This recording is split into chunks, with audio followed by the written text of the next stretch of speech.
Was that me or was that you? No, it's me. It's my iPad starting. Oh. Hey, look at that. Transcoding straight away. Boom. Why am I hearing myself? Oh yeah, because it's unmuted. There we go. Ooh, you guys are looking a bit rough, aren't you, today? Yep. Well, Oh, yeah, I've seen rougher, I suppose. Well, you're UK. You're busy playing other stuff.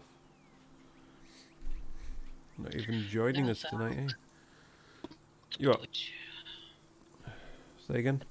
He said, do you want to open it to Twitch? I said, no thanks. Why not? Oh, for some reason I had the D&D Beyond thing locked on to the screen. You couldn't lock it onto the screen or you couldn't unlock it. That's good to know. Right, so we are missing Evelyn and the other one today, Malkuth. So we'll just be, once Sergio is here, just be the four of us. I suppose I should tweet this out, shouldn't I? With the resub, Granny with the resub. Thank you, Granny. Let's see. Let's just see. Yeah, that's it. I really need to sort out these spare emotes that I have now as well. Now access to more emotes and one animated emote as well, apparently. Which would be cool. I think it's session 27 tonight, isn't it?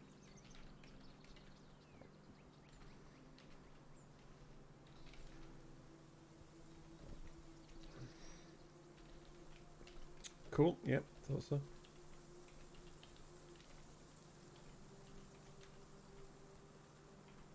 Everyone gone? Anyone still there? Hello. Yeah, I'm still. Oh, I just wondered what the silence was all about. It was an awkward silence. There is normally many of them, to be fair.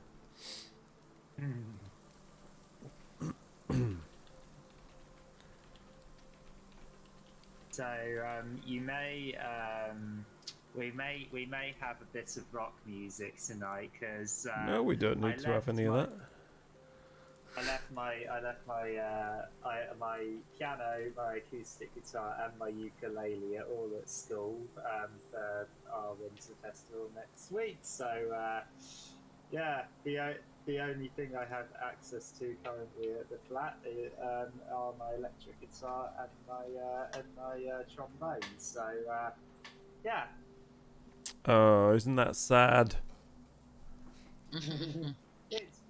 It's not that sad because it means that, you know, I literally provided a segue there for you.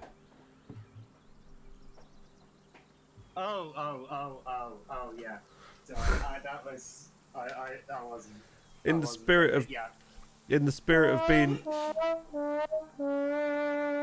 There we go. In the spirit of being nice and fair to Sir Joe, and not frowning at all the musical interludes, I'll lead you into one. I completely missed that opportunity there. That was. I'm kicking myself for that. I noticed. Right, now we are all here for the evening, all those that are going to be here. Shall we have a quick recap on what happened last week? Yes. The party, leaving the Dragon Barrow, made their way through Neverwinter Forest. Did this happen last week? I'm lost in all the stuff now. Making their way to the Circle of Thunder, they bypassed a random encounter that could have been quite fun for them, and they made it all the way to the circle, coming across the anchorites who were in the middle of some sort of ritual. The sky had turned dark.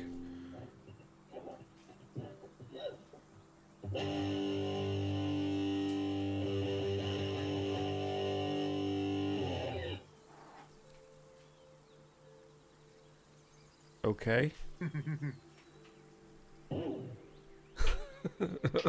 Okay then. The sky had How did turned that dark. sound?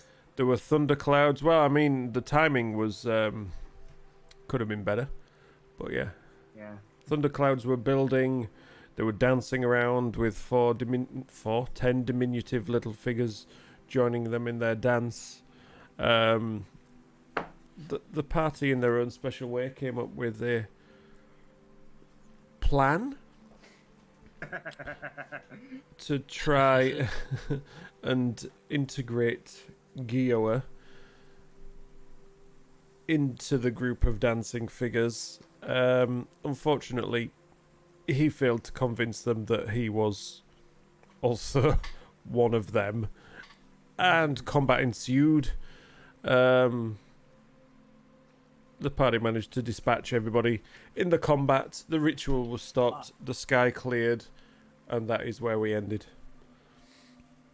Carlton summoned a piano to dispatch one of them. Yes, the mystical radiant piano that unfortunately disappeared. So yes, bearing that in mind, It's a hard spell. I can't keep it up forever. true. They now stood around the clearing amongst the standing stones, licking their wounds after the fight with the anchorites and the little twig blights. Remembering that as one half of the party was winding their way up around the hill, that they had noticed a possible entrance inside. One that Harrison had noticed. But yeah, Okay. I just thought I would remind you of that, because for the party they would remember that, because it wasn't that long ago for them. It wasn't more than a week, put it that way. So yes. I guess the first step is to explore this this place that Harrison noticed.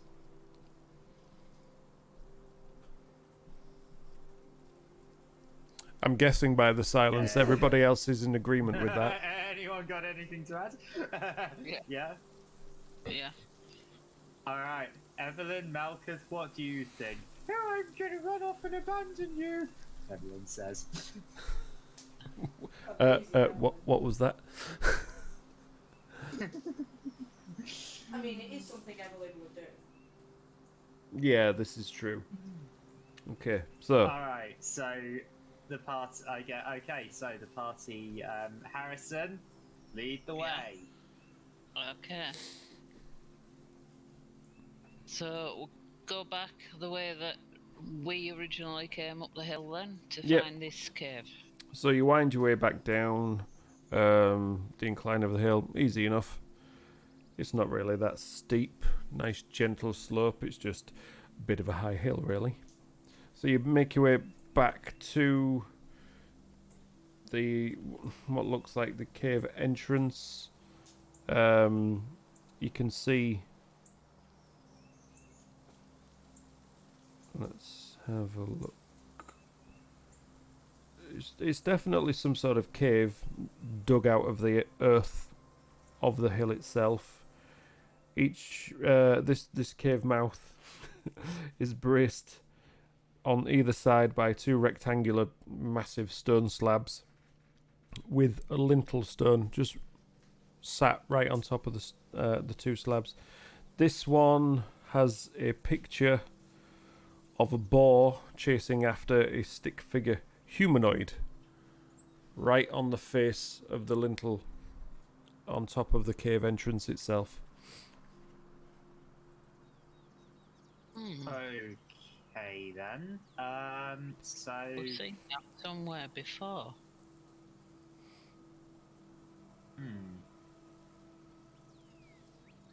Maybe that was when,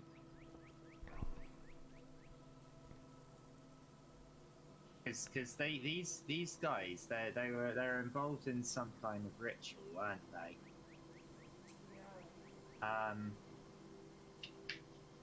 Well, maybe we'll find out more if we explore further. So where can we go from here?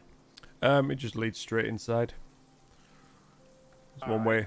we head inside. So who's going first, and how are you doing it? Probably the one with dark I'll go. vision.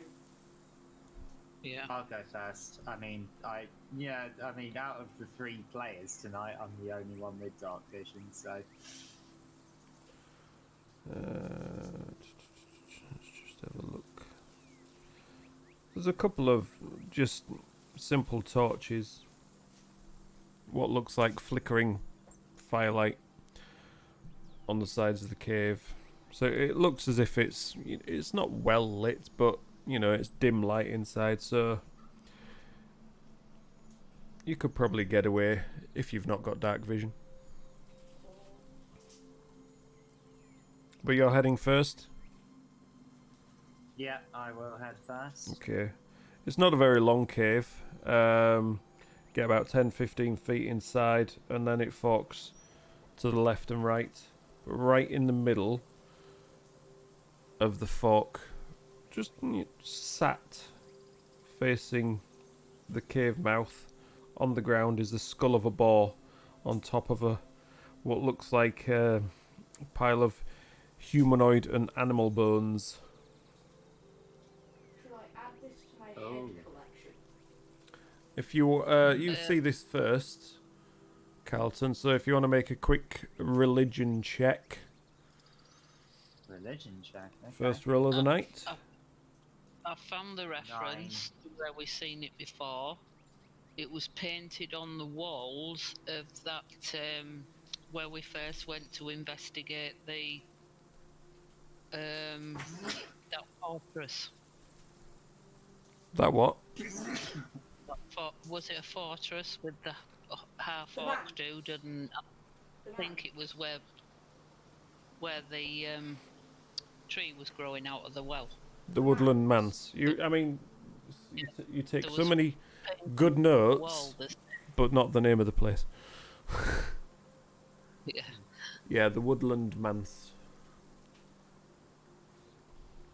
So that's where you've seen the picture before. Yeah. Okay. And that's where you also found the map which led to this place. Yeah. Okay, so you got a 9 on a religion check. Yeah. Yeah, you're not sure. It's up to you. It's a pile of bones. It might mean something. You're not aware of what it might mean. Are these bones obscuring anything? As in, Like, is there anything that could be underneath? Or can we clearly see that there's something or nothing underneath? you can clearly see there's a pile of bones with a boar skull sat on top of it. Alright, I'd like to remove the bones and see if I can find anything underneath. Okay, make an investigation check. I was just 17. going to make a suggestion. If they seem like animal and human bones, they couldn't be bones from a centaur, could they? Humanoid. Yeah. Make I a mean, medicine obviously- check.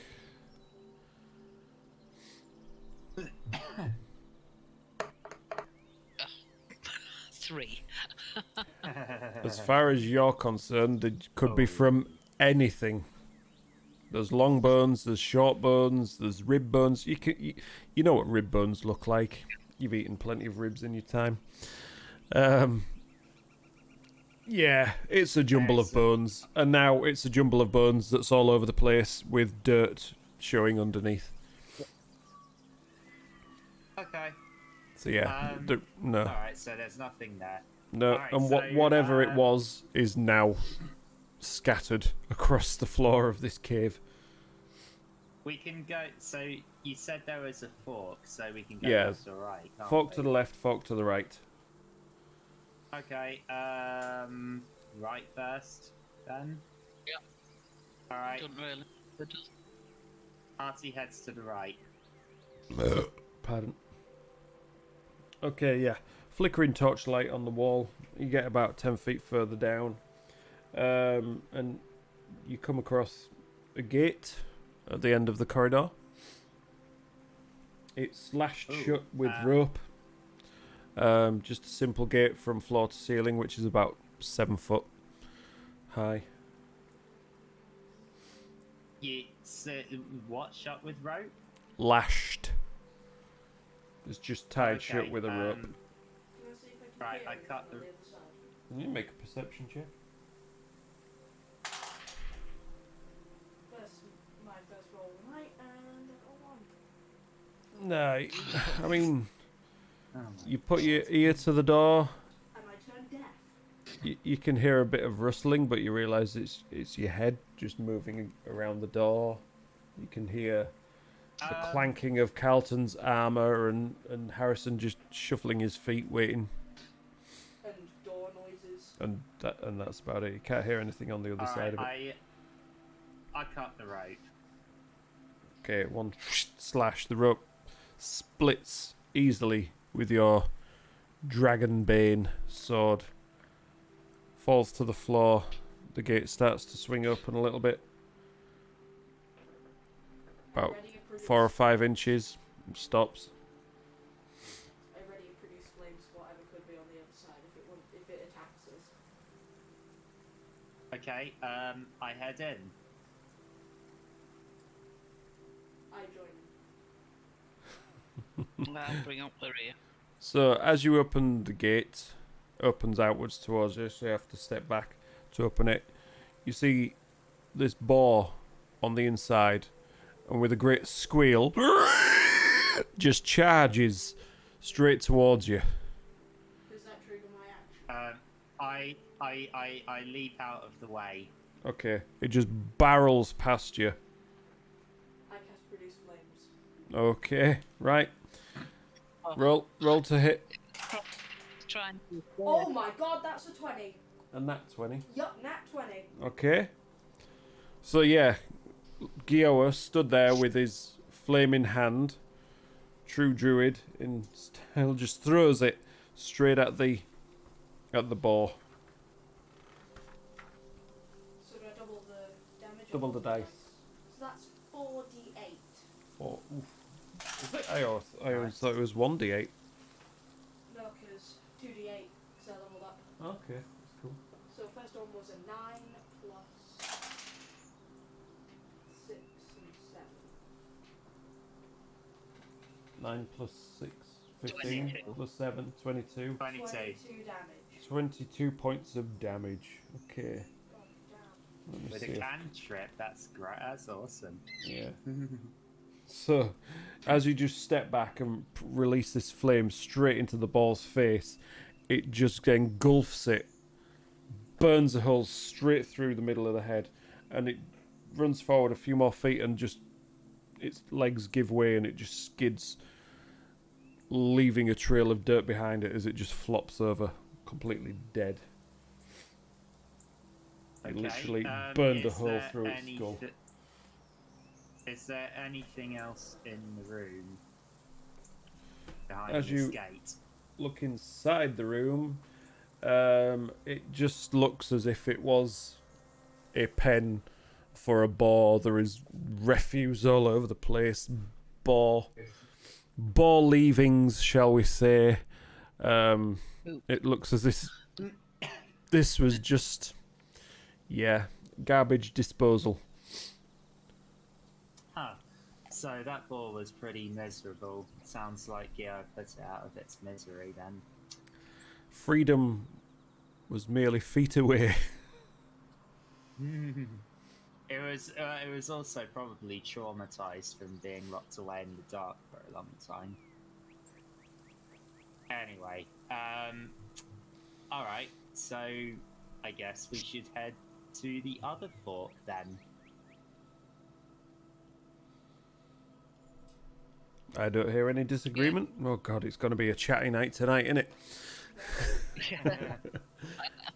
Okay, so this one, a little bit longer tunnel, about 15-20 feet down. It starts to turn around to the right as you're walking down it. Again, torchlight lighting the way for you.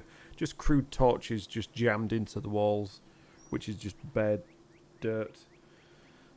As it starts to turn around to the right, you can see on the left-hand side of the corner of the tunnel itself, there is another door lashed shut with rope, and around to the right-hand side,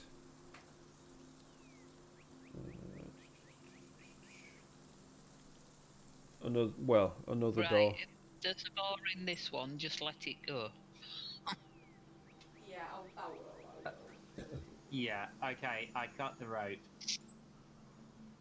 Okay, door swings open a little bit, couple of inches again, same as before. I already mold earth. You see, it's just dragging on the floor. These aren't particularly crafted cells under here and tunnels. They're just hastily put together. See, I've already mold earth this time. In case there isn't a hole. Okay, so Alright, doors open a couple of inches. I enter the room. I go Okay. behind it.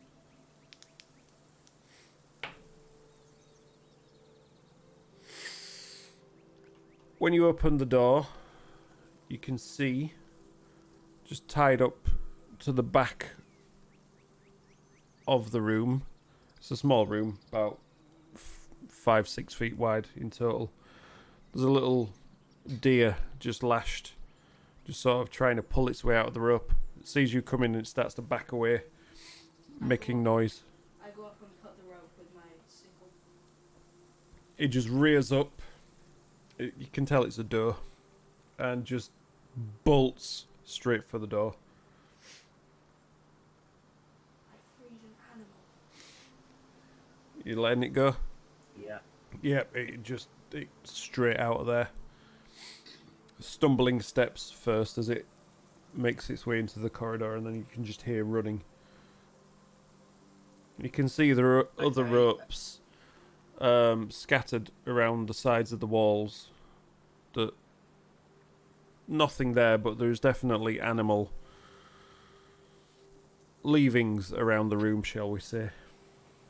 So it looks to Alright. me, so if this is all that's under here, it was just basically somewhere to keep animals that they either ate or sacrificed or something.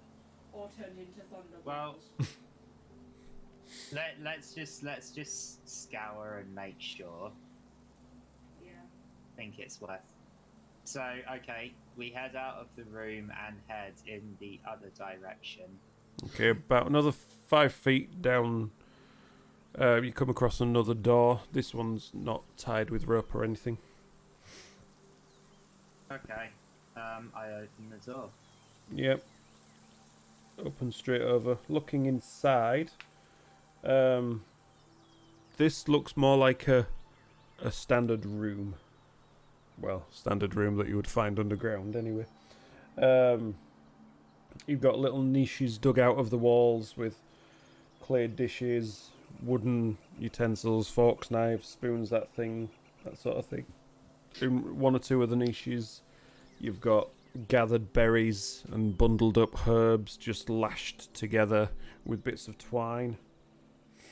And a couple of them hold some of those creepy little totems that you've seen before. I cast produce flames on the totems. They just burn. It doesn't look as if they are contain anything. They're just bundles of twigs fashioned to look like the totems this time. Okay, so is there any? So there's nothing else of interest in the room. Do you want to have a good look round? Yeah, Yeah, I make would an like to have a look around. investigation. I will join everyone in doing so. Right. Okay. Who's gonna? Who has the highest investigation? Oh, Harrison. not 20. Harrison plus has the 7. highest. Yeah. Alright, I help Harrison so that Harrison. It don't matter, I've just Well- got a nat 20. Oh, right, oh, okay. Okay. Fair play then. So as you scout around, you don't seem to find anything interesting in any of the clay pots or dishes. You have a good look around. There's a little blanket or cot type bits of straw laid on the corner. Well, laid in one corner of the room. Looks like it'd be where they were sleeping. But as you come across there, your foot just catches on something next to the bed. You just move it around a little bit. And there's a little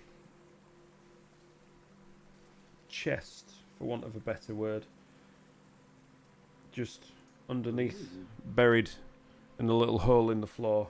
Just a bit of loose earth around it. Ooh, what's that? So, Get it, Harrison. yeah, I'll check for traps.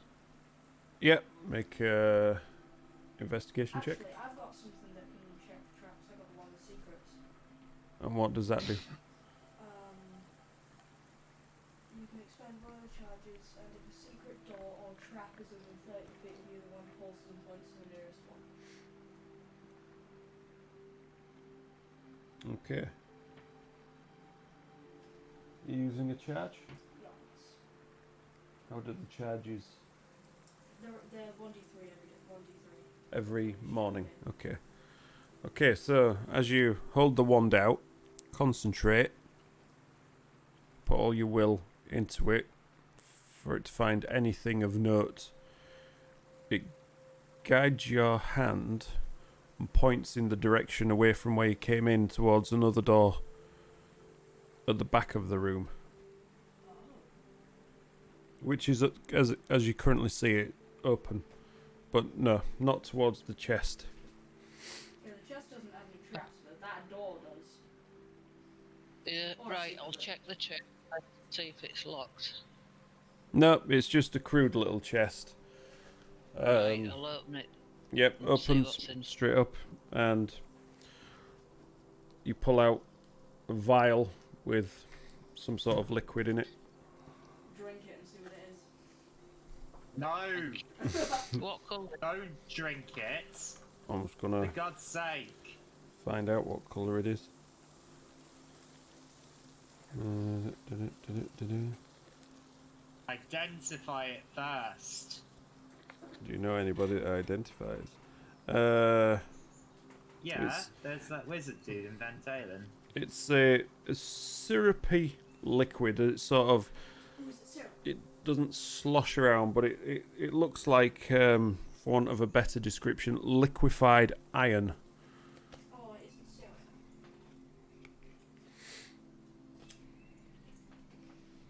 Right, and is there anything else in there?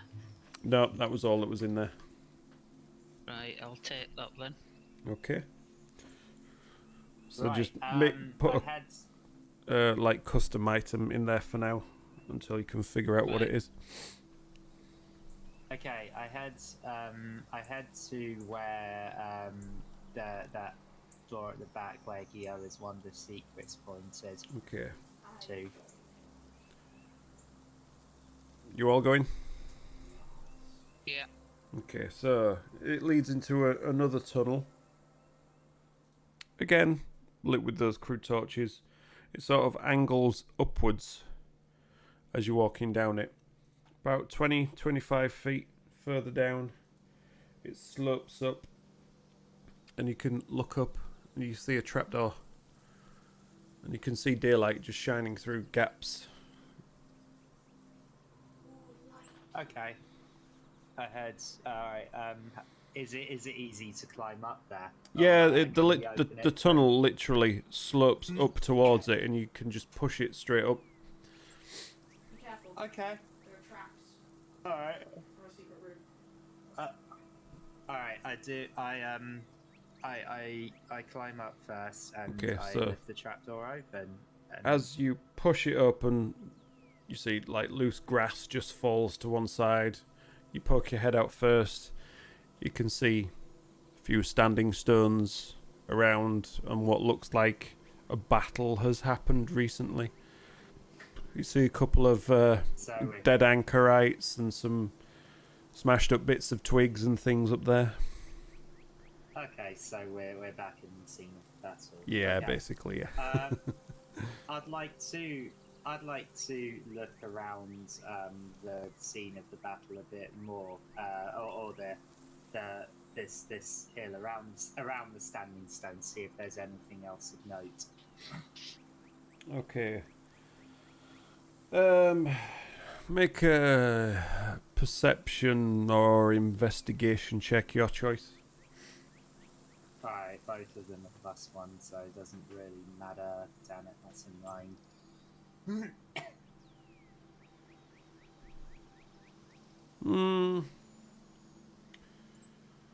Owing to the fact that you're already aware that there is one of these trapdoors, you think, I'm just going to have a look, see if I can find a few more. Normally, if you hadn't known that was there, you might not have discovered them with that roll, but as you've seen one already, you know what they look like. You know a little bit more what you're looking for. So, over to this one was more on the sort of northwestern side of the hill. Over to the northeastern side, you find another one, and then further down south, there's another secret trapdoor, like similar to the first one that you came out of. Okay, so northeast first team. Yeah. I think. Okay. I head to the one in the northeast, and I open the trapdoor and I climb down. Simple enough. It's similar to the first one with a tunnel that slopes, obviously this time down.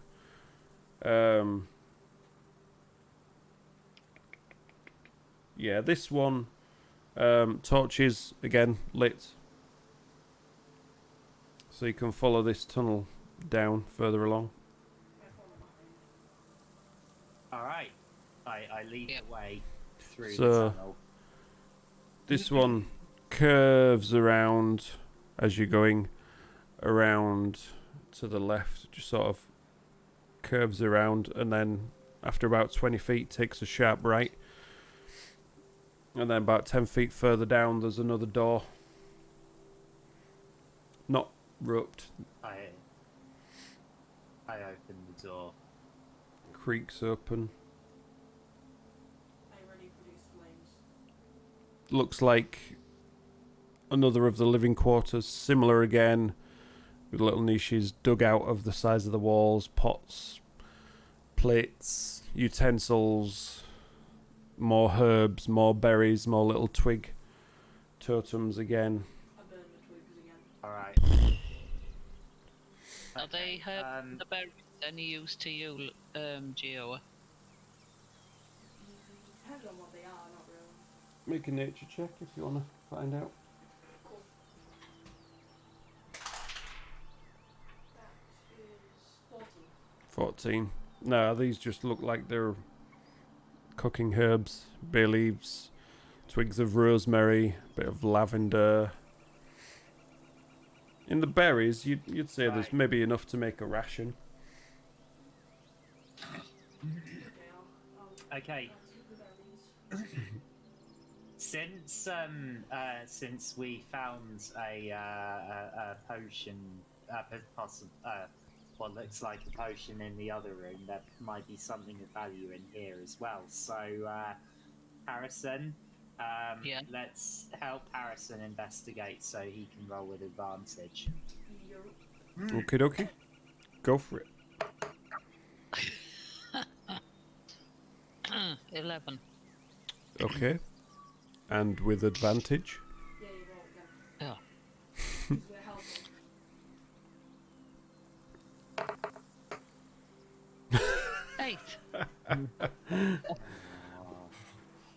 It's 11's not bad. 11's not bad. You're all right.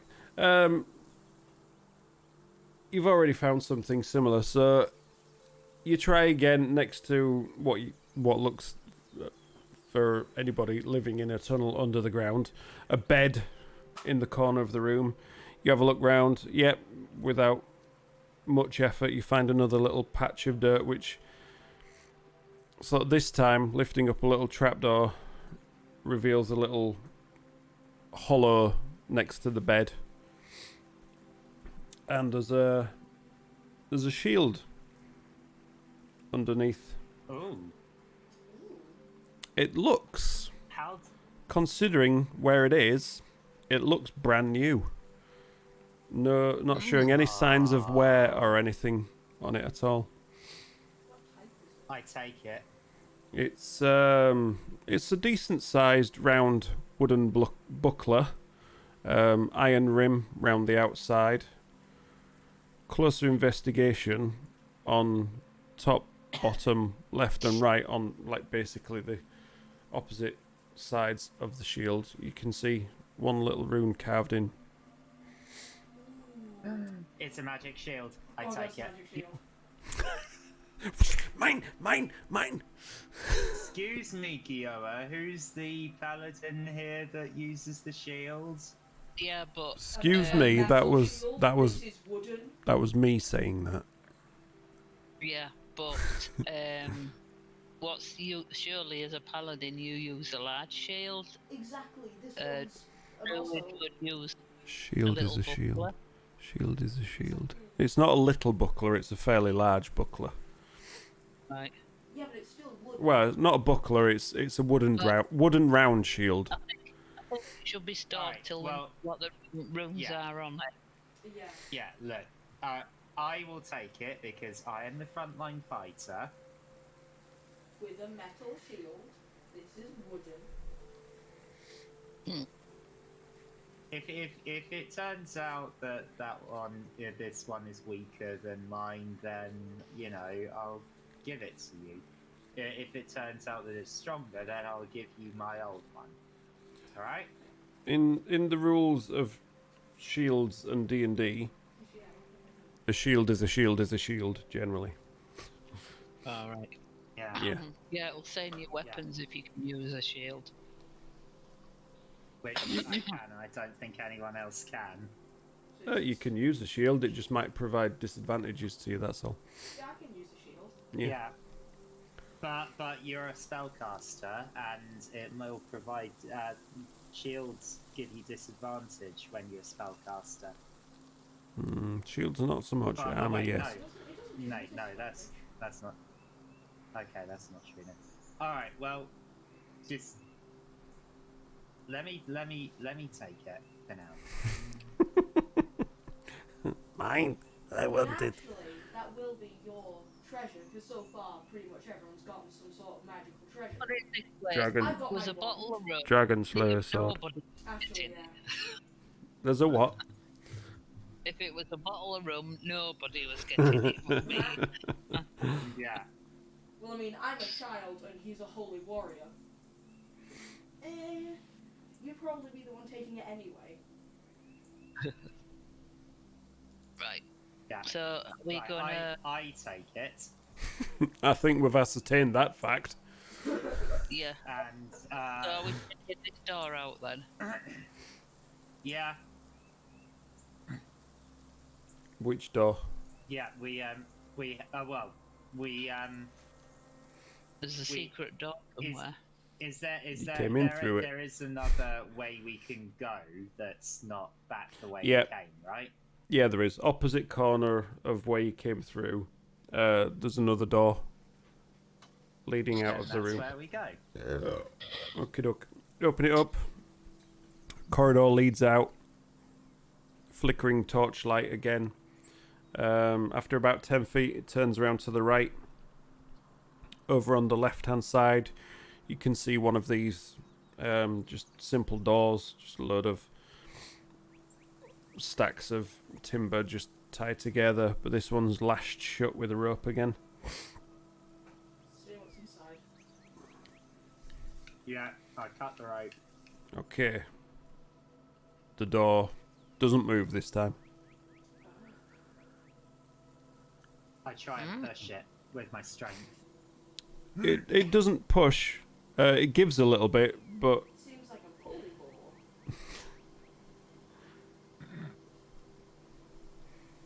I pull the door. it opens. Ha! Yeah, on the inside, this small room again, about 5, 6, 5 or 6 feet across. You don't see anything in there, but more of these ropes just staked into the walls. And the similar sign. It's old rope. It's nothing that. It looks well worn, stained by whatever has been in this room previously. You see staining on the floor. There's like claw marks and hoof marks on the walls. Animal droppings scattered all around the place, and yeah, it's a fairly nasty smell in there.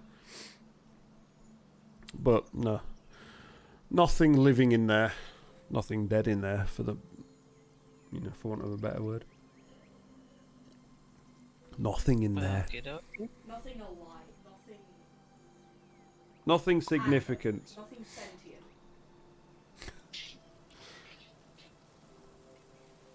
Right then, back out.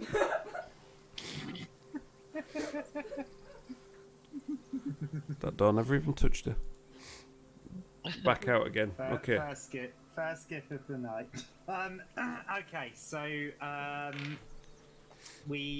so there's nothing significant in that room. Where else can we go? Okay, so carrying on down the corridor opens up a bit further down, and then it forks right and left. To the left, you can see the tunnel leads outside. You can see daylight clearly, the end of the tunnel. And to the right, about 10 feet down, there's another roped door. And there's this to the right we go. Pile of bones with the boar skull stacked in the middle of this fork as well. Okay, same as last time. I know from last time that there's going to be nothing in there, so we head out the tunnel. Head out the tunnel? I do, yes. Okie dokie.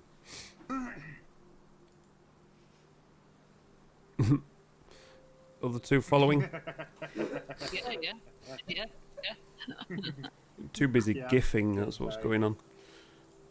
So yeah, you wander out back into the daylight round the northeastern side of the hill, around the foot of the hill. This tunnel seems to be, cave seems to be lower than the previous one. This is right near the bottom. Alright, so there was one more trapdoor that we found. So I head towards said trapdoor. Okay, you swing around the cave entrance. As you walk around, you notice the lintel on this one. Nothing on it. It's just bare. But walking back up the hill, you make your way back down to where you found the other secret door. Okie dokie. Into the trapdoor I go. Okay. So yep, this one not lit. So as you open the trapdoor, it leaves a bit of light which shines inside, but no torch is lit inside this tunnel. Alright, if you got Harrison and Gio. Harrison, have you got a torch? Just a minute. Gio had just said he's holding produce flame, which has the same effect as a torch. Okay, fair play. Alright then, so we head, where can we go from here? Right, so once you get inside this one, it's a shorter tunnel, about 10 feet, takes you through an open door into another similar bedroom, similar to the other two that you've already discovered. Let's have another look for a chest. Right, Yep. investigation time. Okay. Somebody else want to do it this time? I'll do it. No, you got. Alright, what's your investigation? +1. Oh, So's mine, so we'll both roll then. mine's +2. I'll do it then. 15. Yeah. Presume I've got an advantage. If they're in, So if they're assisting you, yeah. Harrison. Yeah, 15. Okay. So, as you dig around this place again, there's more of the same little holes carved inside of the walls. I burn the dolls. Dolls burned again. Yep. You actually first time managed to miss them, and you burn all the berries that were there. So yeah, you just hear the sizzling and popping sound of like raspberries and blueberries and things. But yeah, as you sort of poke and prod around, again around near the bed, Gioa hovering around you with his flame to give you some light. You find another little hollow next to the bed. Scoop it out. It's empty. There's nothing in it. For one time, I would have taken it. Yeah, you don't find anything else of use in this room. This one will be mine. But there is a door at the other side, directly opposite the tunnel that you came through. Alright, then that's where we go next. Okay. Open it up. Easy as. These tunnels again, just no light at all. Apart from the light shining from Gioa's palm, flickering against the walls as you walk down. About 10 feet, it forks off. Well, it don't fork off, it turns to the right. Once you get about another 5-10 feet down, there's a roped door on your left. I cut the rope. The door swings open. I enter the room. I join him. This time, it's another of those small rooms. Ropes scattered around, fixed into the walls. This one has a rope tied around the neck of a deer that's just lying on the floor. I cut it free.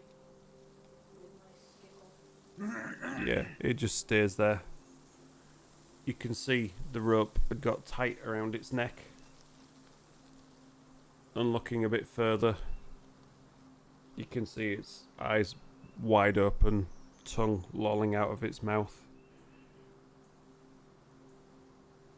I use more words. There's no saving this one.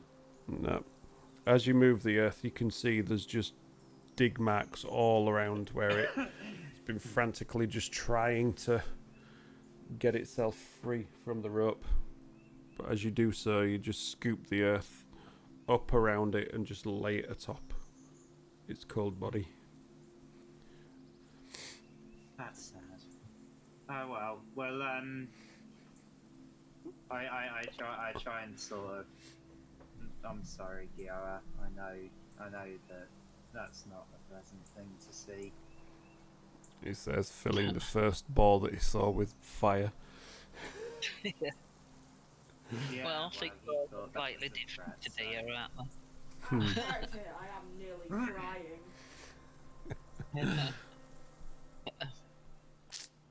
Right, so heading out then.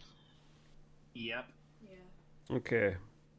As you gently close the door behind you on that room, you make your way further down. You see straight in front of you the tunnel leads outside. This one also forks off to the right with that same pile of bones with the boar skull right in the middle. So straight in front of you, it leads outside. You can see the daylight at the end, about 10 feet away, and then there's a fork to the right, like the last one. Okay. Well, we know there's nothing in those bones, so out we go. Okie dokie. So yeah, you make it back out into the light. The exit of this one It's a lot higher up. So you're fairly close to the top of the hill on this one, because obviously the tunnel that head down was a lot shorter. Okay. Well, it looks like we've explored everything there is to explore here. So, where's Xanth currently? Yeah, well, I was just thinking that. Where's he gone? He was just pondering around the top of the hill, just resting, sort of tidying up, clearing everything out of the way. You can see he's currently got one of the bodies of the anchorites over his shoulder, and he's just heading down the hill with it. It looks like the body of the other one has already gone. I'm gonna try and help just clear some of the stuff away. Okay, so yeah, what sort of stuff? While I will join Gioa. Okay, I so will join Gioa in clearing out, and I say to him while we're doing so. So, is there anything else that you need from us? he kind of carries on walking. You can see he's thinking it over. He's like, no, I think you have helped quite enough. I will clear the area, rid it of the foul taint of these, so looks at the body he's got over his shoulder, things, and then I will search for my tribe scattered around here. We will come back and we will use this area once again. Okay. Come visit you one time. That is fine by me. Well, team. There's nothing else for us to do here right now. Though there is. We said we would go back and explore the rest of the Dragon Barrow, I believe. And there were some caves on the way that we could explore. So, shall we head back to the Dragon Barrow? How close is Falcon's Lodge from here? Yeah. Shall we call in at Falcon and see if how he's doing? Yeah, just see how he's doing with repairing the house. Let's have a look. Okay. Falcon's Lodge, probably about 10 miles away. Yeah, probably start with Alright. Falcons. Okay, is that remind me, is that on the way to the Dragon Barrow or not? Is it like It's not a big detour. If you drew a line between the Circle of Thunder and the Dragon Barrow, Falcon's Lodge would cross nearby. Okay, then that's what we do. Then that's a good plan. All right, Okay. we head to see Falcon, see how he's doing.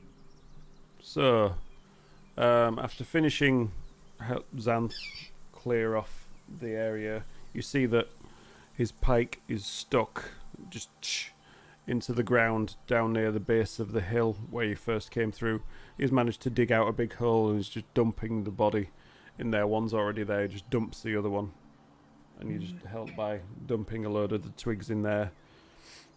And he just asks Gioa before you leave, can you just burn this? Happily. Just fires off, produce flame, and all the twigs just catch, and you just see it. I say to Xanth, you're a centaur after his heart, aren't you? It seems the most efficient way to clear it. Do you want me to cover it up as well? We'll just let it burn. Okay. Thank you, my friends, for your help. If ever you need whatever I can offer, please call. I may not be here, but I may be nearby. And then he just sort of trots off into the woods.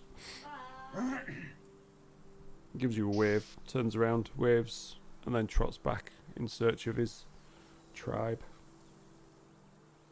Right, So after that, it's getting on to sort of late afternoon, 3-4 o'clock now.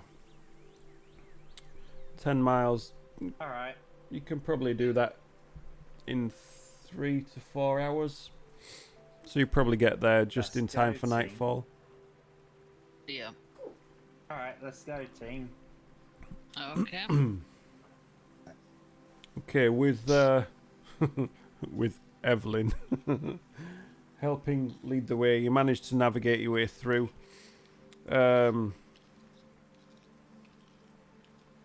Remembering that not far from where you were was that clearing. Did you want to make your way back to there or straight to Falcons? We haven't been to that a clearing that Clearing with have the we? clearing with the cave entrance. Ah, That was about okay. 2 or 3 hours from Right. where you...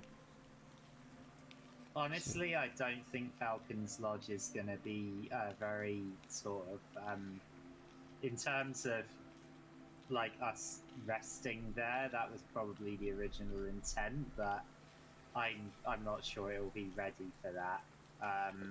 From what you remember of the fight, the main damage that the lodge, it wasn't necessarily a bridge. It was the gate itself, the gate and the gatehouse that they bore charged through. His lodge and all the living quarters were not touched.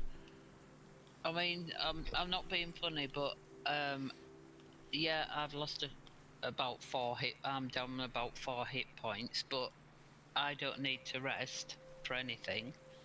But there was a lot of spells used up in that last fight.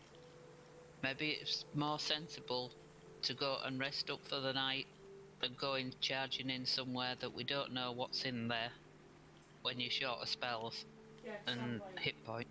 Yeah. I'm like 12 hit points down and got a few spell slots missing, so. Okay, let's do that then.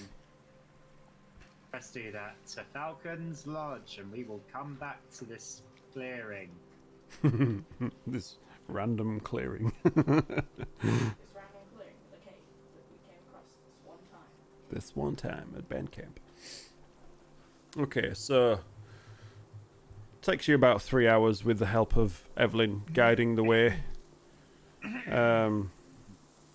You manage to find your way back onto the path which leads to the rear entrance of Falcon's Hunting Lodge. So as a group, you arrive at the back door. The door is currently closed. You see sunset, the sky covered in red, orange, starting to get darker over the far side as night is drawing in. A few wispy clouds passing overhead. Peaceful sounds of the forest around you. It sounds a lot nicer than when you first, for want of a better phrase, from when you first travelled towards the circle. There's a lot more birds chirping, insects. What you would normally expect to hear, yeah, basically. What you would expect to hear of a forest of this size. As we're about to have a long rest, I feel like just cast and speak with animals to see what they're saying. I mean, we're about to have a long rest, so get the spell back. Okay. Just describe the spell for me. You gain the ability to comprehend verbal communication with beasts for the duration. The knowledge and awareness of many beasts is limited by their intelligence. But at a minimum, beasts can give you information about nearby locations and monsters, including whatever they have perceived or have perceived within the past. You might be able to persuade the beast to perform a small favor for you at the GM's discretion. Okay. All you can hear is just random chattering. You can't discern anything in particular because there is so much birdsong going on. you can maybe hear over it all just one voice. Steve! Steve! Steve! Steve! Steve! Steve! Steve! Steve! Actually, this brings up another cool thing. I want to use my staff of bird calls, expend one of its charges to do the same sound as the birds now, and just see what the staff says. Okay. So I just use the staff. I send to the point of just the top But of the which are you going to do?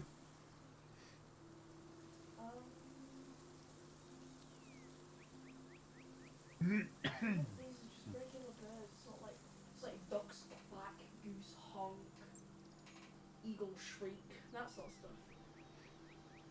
Let's just do. Blue I'll jay, be right back. blue I'm gonna jay. need to take my. I'm gonna need to take my inhaler. I'll be right back. Yeah, no worries. I'll tell you what. Do you want to take a quick break here? Yeah, might as well. Good time for a break. Yeah. Granny. Yeah. Yeah. Okay. We'll get the night's break out of the way because no doubt this one will need to take his first toilet break of the night at least. So, while Sir Joe's doing as he needs to, we'll take a quick break and we're back after these short messages.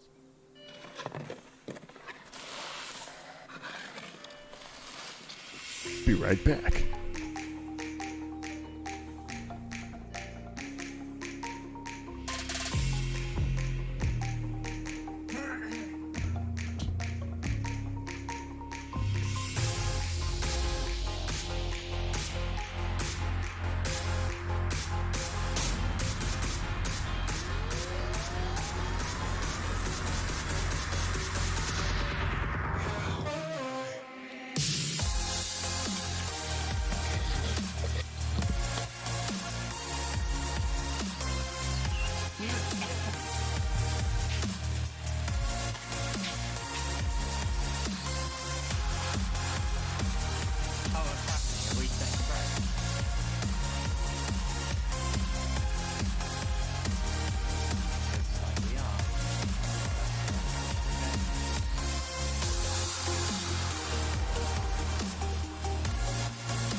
Are we taking a break? Okay.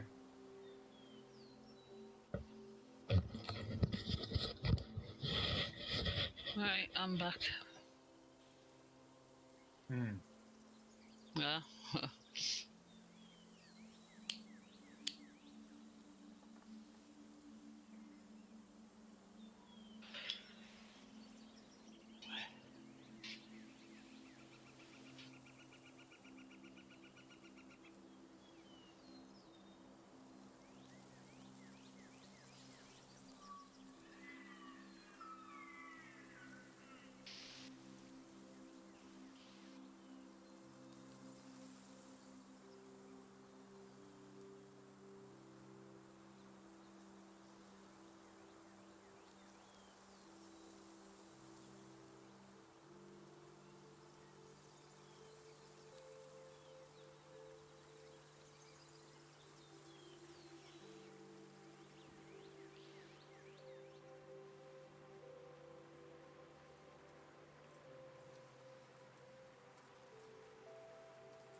God, he just stinks.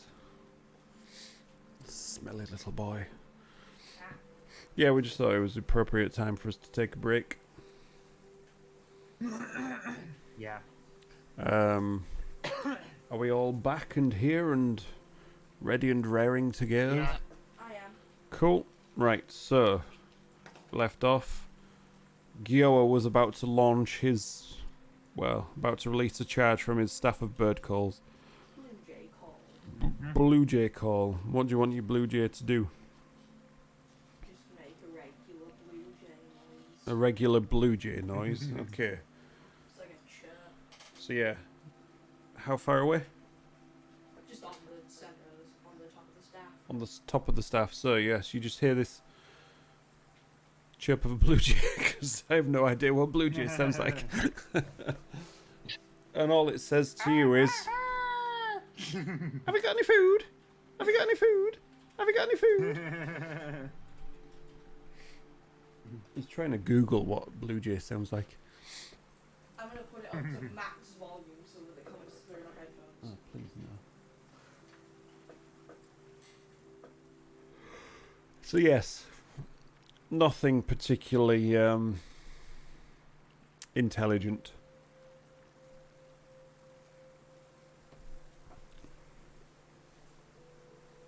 Okay. So, all right then. So It's just the clacking of its beak. Okay. Anyway. while he's trying to do While that, he's faffing. I head and see if I can find Falcon. Okay. The door is locked, but there is a little bell at the side of it, just hanging down. I ring the bell. Ding ding ding ding ding ding ding ding. So you wait there about a minute or two. Eventually, the slot in the middle of the door just slides back. You can see the familiar face of What's his face? the familiar face of what's his face. Exactly. Looking through. Corwin, there we go. The world Corwin. weary cook, Corwin. Hello there. I can't remember my voice, so this one will do. How are you doing? Good to see you. We just took out everyone at the Circle of Thunder and we thought we'd come stop by. Oh, indeed. He looks a bit shocked and... Okay, I'm sure Falcon would love to hear such news. Come in, we can... I'm assuming you're wanting rest and beds for the night? If that would be possible. No, Absolutely. No pressure, though. There's no pressure at all. You are friends of us here at the lodge. You probably see that we've managed to do quite a bit of work since you were last here, and we've nearly repaired the gate. So come in. You hear the undoing of latches, and he manages to get the big heavy door. It swings open, and he just stands there beckoning you in. Come in.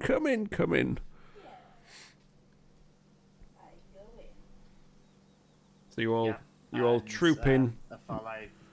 Follow Corwin. He just shuts the door, locks it back up again, slides the spy hole shut. Come along. We'll take you. We'll get some food prepared for you. You looks you up and down. You look as if you've been busy again. Sees the battered nature of everything. You know, the few blood stains on your clothing, few wounds that you are still carrying. You definitely look like you need a good night's rest as well in these magical sleep times where everything heals overnight, yes? So yeah, it leads you into the... Carry on. Are we talking to Falcon right now? No, still Corwin. No. Well, we did just have quite a big battle ahead of us. Having to slay a few anchorites and these creepy twigs that came alive, and we had the help of a centaur, though. Okay, so he nods along when you say battling the anchorite, sort of frowns a bit, and then creepy twigs, he kind of looks a bit puzzled, and then the centaur is like, just taken aback. Oh, centaur, you say? Yes. Yes, I heard there were centaurs used to live nearby. Yes, his name was Xanth. Xanth. Oh, interesting. What are these creepy twigs you mentioned? It was, You don't want to know. it was the bad luck dolls that we brought here the first time we came around. Interesting. Okay. They were alive. Creepy bad luck twig dolls that were alive. Yes, I think I'm quite happy staying here. I'm glad I don't go wandering around with Falcon. Leads you into the dining room. Here you go, please take a seat. I'll go and see where Falcon is. I think he was still working on the gatehouse when last I saw him. Was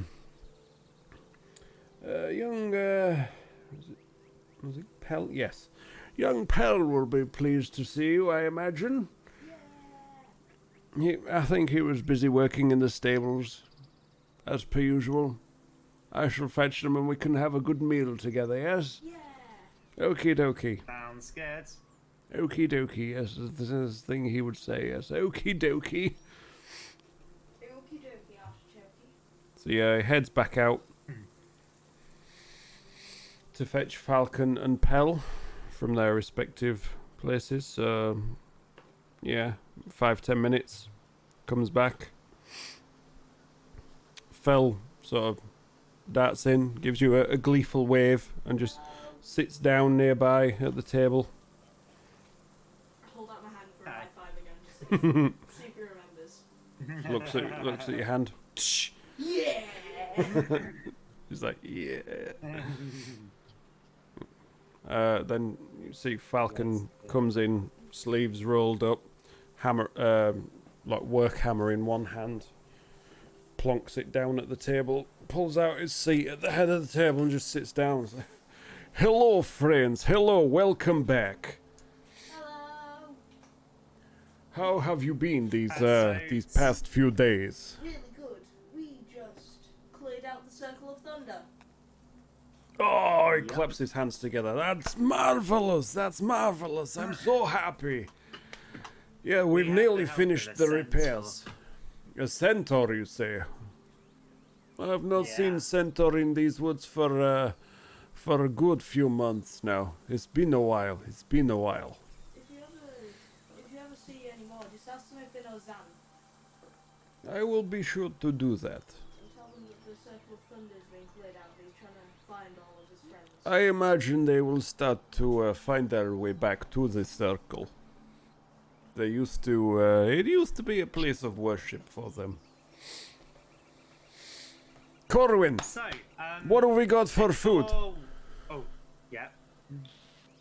Oh, well, see what I can rustle up. I'm sure I can come up with something while you guys have a good talk. And he heads off into the kitchen. Yes, Before we Carlton, eat, you were Do saying. you fancy a song? Do you fancy a song before we eat? I do. I think a song, as long as it is short, will be good to clear the senses. Because I noticed And build up an last appetite. time I was tuning my lute and I noticed that it made this very weird sound that I've never heard before. Have a listen.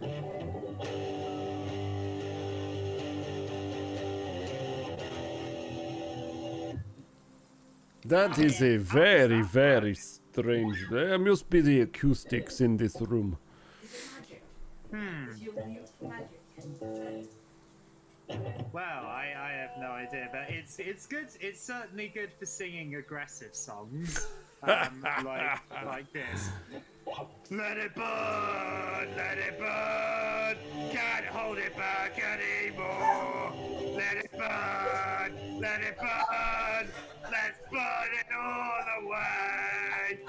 I don't care what they're going to say. Let's burn it all. The smell never bothered me anyway. That was brilliant. That was brilliant, Mr. Carlton. Thank you so much. Oh, that was amazing. You're a little... I'm not gonna lie, I think you're a little bit crazy, but hey, a little bit of crazy don't hurt, does it? I don't know how my lute's making that noise, but I love it. Rock on. What's rock? We got a lot of it outside. We used it to help build the gatehouse again. I was going to say I pulled it out from my pocket. I said, you mean this? Ah, this one's funny. I remember. Funny to look at. Anyway, so apart from clearing the circle of thunder, so I'm glad you managed to do that, because hopefully that will it should thin out the evilness around here. You know, these foul half-orcs and their creepy magic. It doesn't do well for the forest, and I noticed today. Well, maybe for the past few hours or so, it sounded a lot more peaceful around here. Yeah. I'm glad you agree. So- I'm glad you agree. Blah, blah, blah. Yeah, just by the way, the Xanth gave me the inspiration for that song because when he asked Kiowa to burn the corpses of all the things, and he said, "Let it burn," and I thought that's a good title for a song. That sounds good, yes. Yes. This Xanth sounds an interesting character. It'd be nice to meet him one day. Okay, well. So, as you pass the time conversing, after a while, Corwin brings out some food. You all tuck in. There's something for everybody. Nothing very specific, but you know, sticks with the old fruits and the veggies for Gioa. Brings out some fine wine for Harrison to have a swig on. A fine selection of foods and some fresh river water for Harrison. Oh. And Malkuth and Evelyn get what they're given. So yeah, after a good meal, you feel very, very full. Oh, I think after that meal, I think we're gonna need to turn in for the night. No, yes, it's been a long day for you guys especially, but I've been working on the gatehouse. We're nearly complete, but yeah, it's been a tiring one. I could do with my bed. I tell you what, you guys, you can use the deluxe guest bedroom, as you are such a good friend of us here. Good friends. Yeah. Do you remember where it is?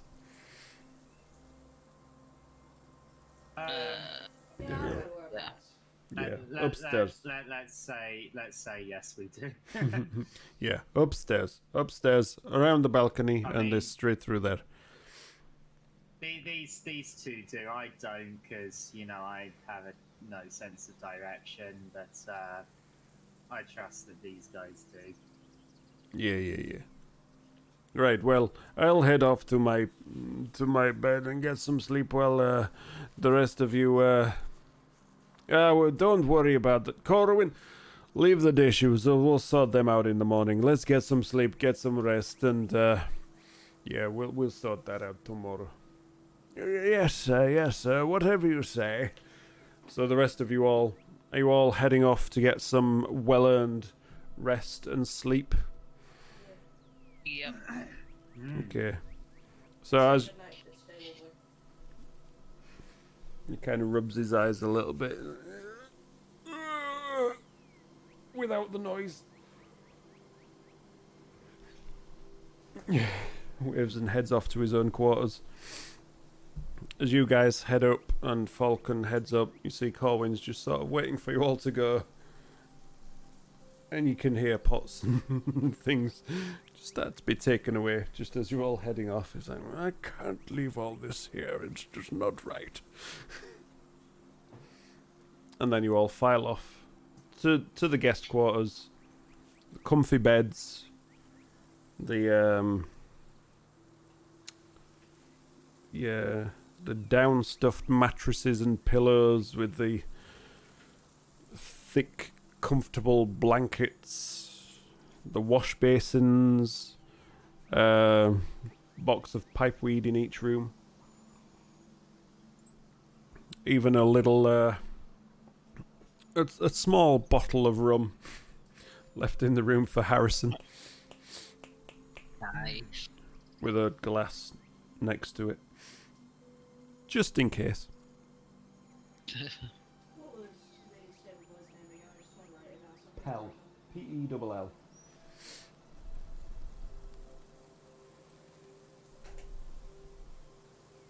Okay.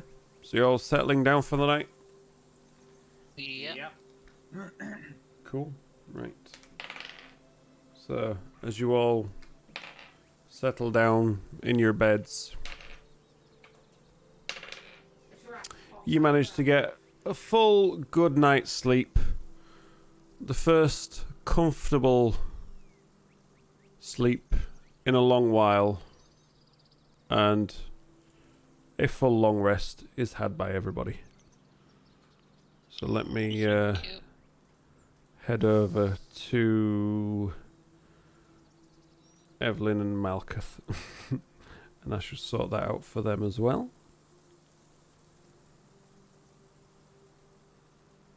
Long rest.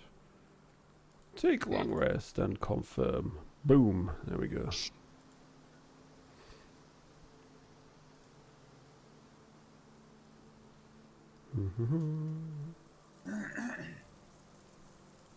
Boom. There we go. Right. So everybody now should be fully rested. Ready for whatever awaits the following morning. So yeah, you all wake up.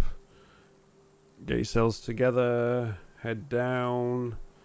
You can see already, as you thought you heard when you were disappearing off to your rooms the night previous, the table is pristine again, although there is some breakfast foods already set out on the table, like some nice warm bread with some butter and cheese, some fresh fruits in a bowl, a couple of pitchers of water, one mulled wine there as well.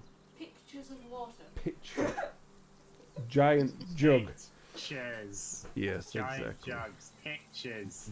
I mean, to be fair, it did through the headphones. To be fair, he was also taking the piss. Yeah. He knew exactly what I meant. Yeah. He's just doing a me. Yeah. Yeah, so a nice hearty breakfast ready for you all. And then he comes out of the kitchen. Oh, good morning, good morning. I've forgotten my voice already. Oh, there we go. I think I found it again. He's got a platter. You can see steam rising from it and these pink strips lying atop it. Lovely, crisp, glistening bacon. And he just sets it down. Down on the table. Oh, I do apologize, Master Gio, but you know, the circle of life and all that. Yeah. What must grow must be eaten. Yeah. And if you ever try it, it is bloody delicious. It really is. So far, the only meat I've tried was weird bat things. Weird bad things? What do you mean weird bad things? Back in the manse, we fought these weird kind of fleshy bats. Oh yes, the sturges. Yes, sturges, and I cooked one and ate it. Oh, that sounds Awful. very Bear Grylls of you. Turns into a bear. I know. Who's Bear Grylls? He's a bear that comes around every so often. He enjoys our grills. Ah, I see. Interesting. This Bear Grylls one. Yes, we'll see about that, shall we? If you check on Gilded, I think there's a... Oh no, that's a different one, isn't it? There's a gif of him. Is that Bear Grylls or is that the other one? I can't remember. No, there's one higher up. Yes, it's vile and disgusting, but there we go. That's Gioa eating a sturge. Well, after we've finished our breakfast, I say, well, thank you for your hospitality, and it's good to see you're getting the lodge repairs going. Oh yes, I think Falcon will probably have everything finished by the end of today. Brilliant. Well, we must be going. Oh, of course, of course. Where are you heading now?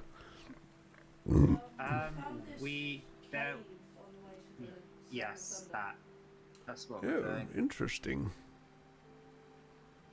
That sounds fun. Divine message that we were supposed to go there yesterday. A what? A divine message? Are you sure it wasn't your memory just kicking in? It's not that you were supposed to go there, I don't think. It's just you remembered it was there, you see? Alright, divine messages, whatever. Anyway, we're gonna have a look and see what's going on in there. Yes, no problem. I shall tell Falcon that you are heading...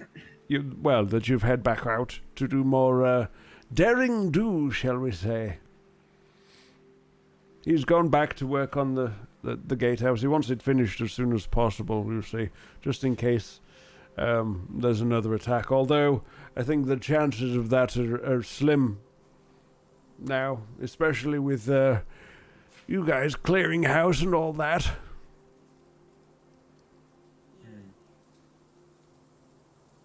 Well, it's always a pleasure.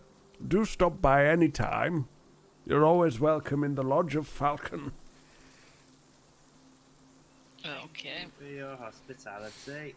Thank you for your strong arms and spells, yes. Alright, well, team, let's go see that clearing then. Let's see what's what. I want to stop at the stables first. And just see if Tal's there.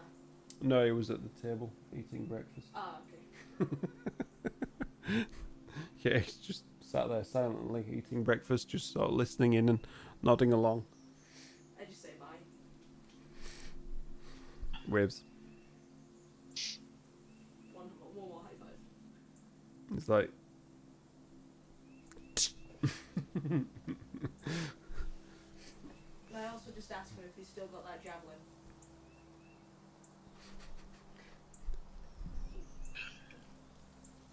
Well, I assume he is. I don't even remember the javelin. Yeah, the one that I ripped out of one of my murder turkeys. Oh, okay. You know, just some signing, and you get the impression it's back in his stables. Cool. Right, the party heads to a clearing. Yes. Ooh. Dun, dun, dun. Okay, so you head out via the back gate again. Just as you're heading out, you can see Falcon just doing some carpentry work, just planing down some more logs.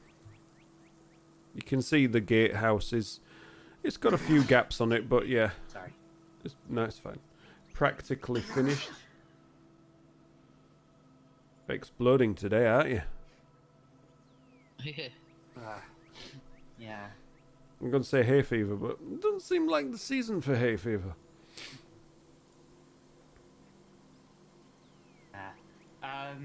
Okay, so... Sorry, I missed that last bit about clearing. I was sneezing. What did you say? No, you just see, as you're heading out the far gate, you see Falcon at the other side just busy working away, repairing the gatehouse. Alright, we Goodbye, friends, goodbye. Now. Have safe travels and bring back many stories. We head on our way.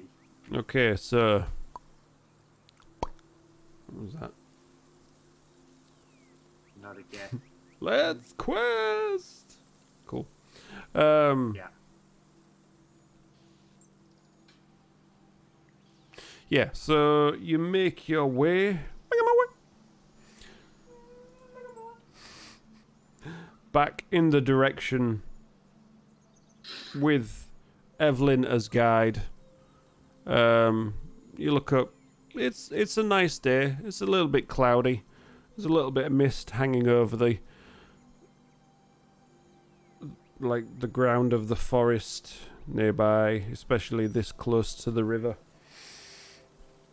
But after a couple of hours, you make your way back to that clearing with Evelyn's guidance. And yeah, you're back in the outskirts, peeking through the trunks of the trees into this giant clearing, about 100 foot across, roughly. All right then. That cave entrance still there.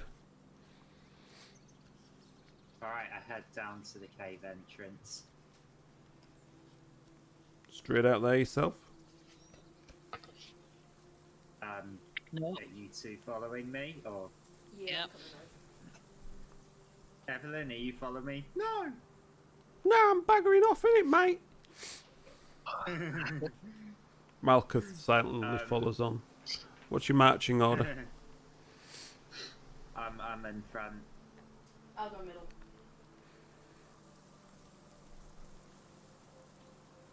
Yep, I'll go next.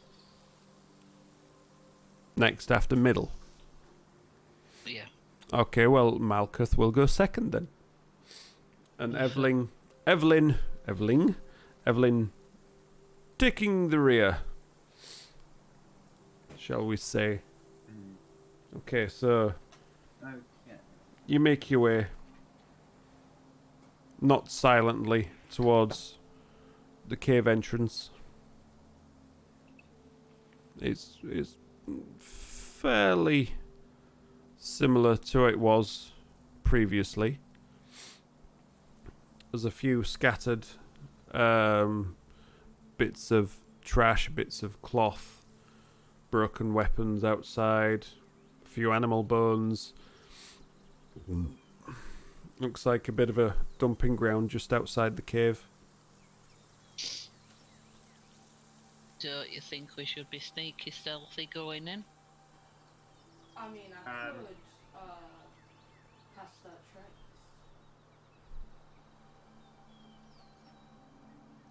Sugar?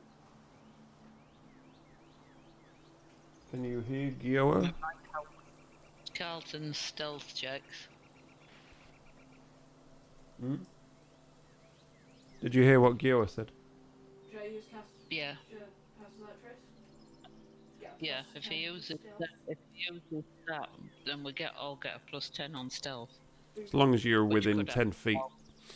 Not 10 feet, 30 feet. Spell cast. Well done. Okay. You can all make your wonderful stealth checks. 16. I rolled a 5. So with this +10, that's 32.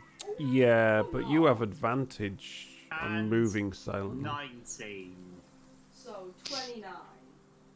I got 16 with the +10. I Oh, rolled a look at 5. these gift wrap dice.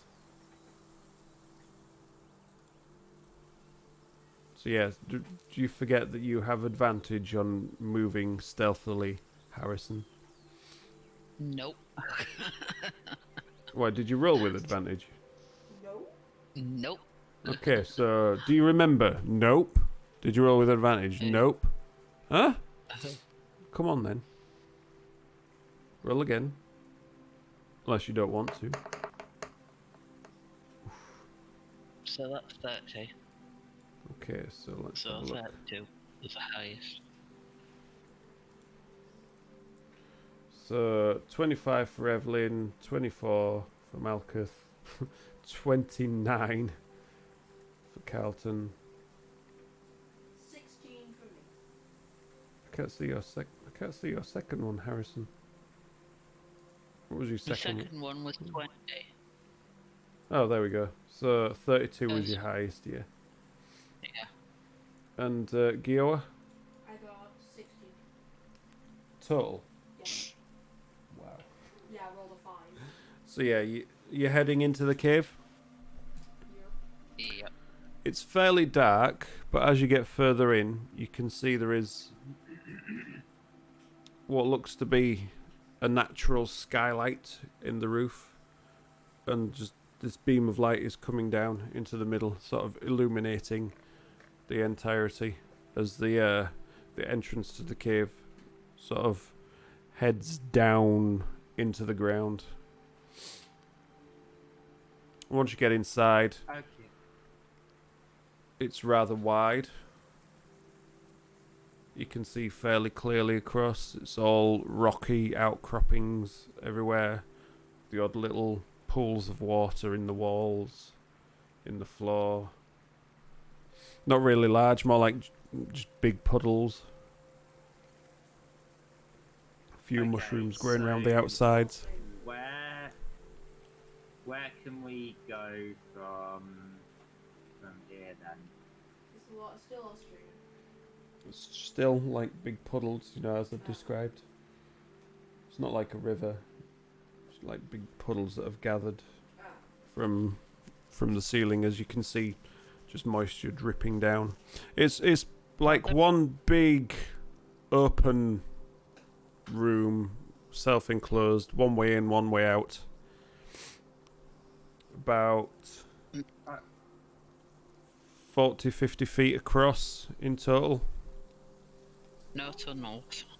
No tunnels. It's the one tunnel that you came down leads straight down about maybe 20 feet down into this cave that just opens up with this natural light coming through an opening in the roof, for want of a better term, in the ceiling. Well, Just look around. Anything interesting? Okay. Do you want to make a perception check?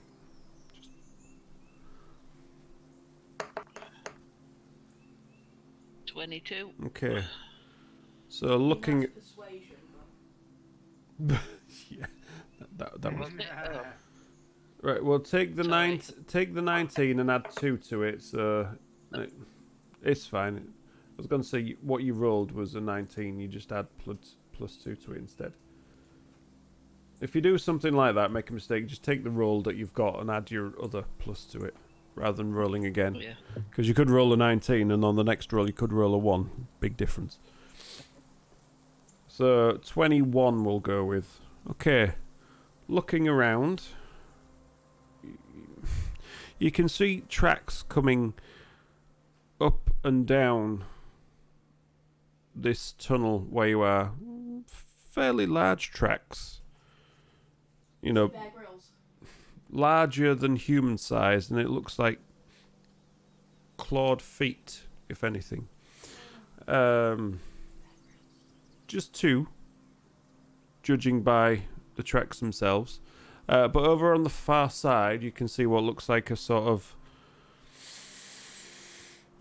maybe a living area with some sort of makeshift bed, and there's all sorts of weird and wonderful bits of scattered, gathered furniture that doesn't look like it would fit this sort of area, with a chest behind the bed. Looks a bit battered, a bit broken. Oh, I'll go and investigate. Hmm? Dude, Check enough check with the out bloody Bear chest. Grylls. Okay, so Is you... that investigate? Yeah, if you're wandering over, check out the chest, yeah. 16. Yeah, the chest opens up. It's, it's not particularly large, but it's enough to store a few things in it. opens up with a creak and the lid just falls against the floor at the back. Looking inside, there's 2 potions of healing. You recognise them straight away. Okay. And there's also... how many do I have? I don't know, your inventory. I don't have any currently. No, I don't think. Have we used them all? Don't know. No, I don't have Malkuth has a greater potion of healing. Let me check on Evelyn. Evelyn also has healing spells and also isn't present today. Yeah, so probably they're better suited for Harrison then. You know, being the one of 2 characters that doesn't have any healing spells. Right. Was there anything else in the chest? Yeah, there was also a necklace in there.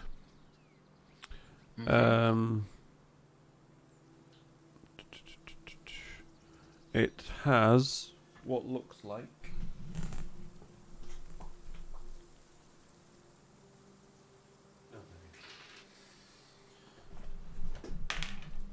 oof, 9 sort of orangey red beads hanging from it.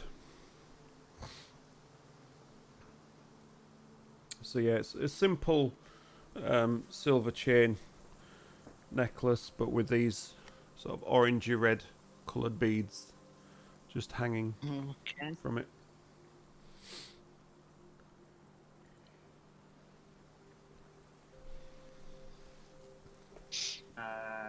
Okay. So there's the potions and there's the necklace. Looks like also in there there's just some random items of clothing. There's like one torn, stained blue dress in there. There's a couple of tunics, one pair of breeches, a couple of about 3 or 4 random shoes, look in various states of wear. my britches.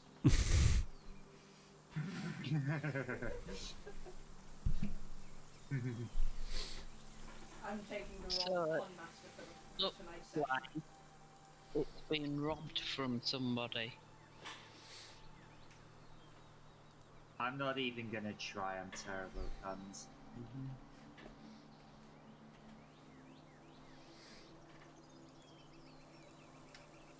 And that's everything that we can see around here from our investigation, correct? Yeah, there's what looks like a sort of semi-broken bookcase leaning up against one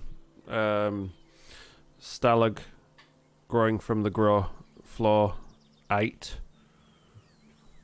I don't know if it's a mite or a tite, I can never remember. Sure? Yeah. Might How'd you- uptight go down. Okay then.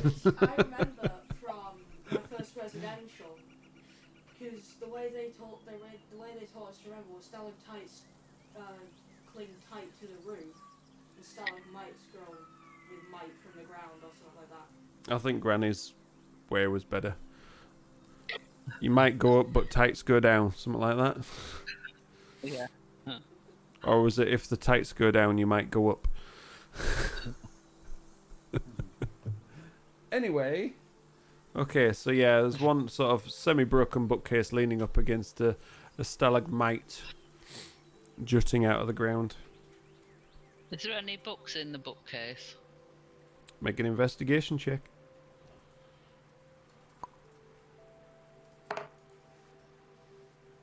18. Oh no! Anyway, 18. Most of them look full of mildew, damp, just kind of rotted away. But one in there looks like looking at the spine of it, it's quite a nice book. It's got a decent leather cover with a clasp on it, keeping it all together. Just says Guide to the Sword Coast. Oh. I'll take that one. Useful. Okay. Yeah. You think of a random fucking book and you got no idea what's in it. You want to have a look inside? Are you telling us to look inside? I am not telling you to look inside at all. Are you telling us That might- it's a mimic? No. telling Might us be it's ham. a book mimic? No, but thanks for giving me the idea. God damn it! Okay, let me just... So as you're looking through this bookcase, you all hear this sound back from the entrance. And you all look around and see this big shape creeping, for want of a better phrase, down the tunnel which leads from the outside. You see its big bulky shoulders, arms elongated, clawing at the floor with its giant nose and its lank hair just coming down its face. Scared. Giant gut and sort of warty shoulders, big solid legs with three-toed feet, claws coming from them. It's just keeping close to the ground, sniffing. Wait a second, It's not a dragon. It's not a dragon. And it's just sort of clawing its way, sort of sniffing at the ground, trying to be sneaky, but it's dislodging a few of the stones, knocking them down, and then it just looks up at you, Okay. raises itself Okay. up, I just shout and to Harrison, snarls. I think we've got... I have passed without trace. Cannot be tracked except by magical means. Okay, who said it tracked you?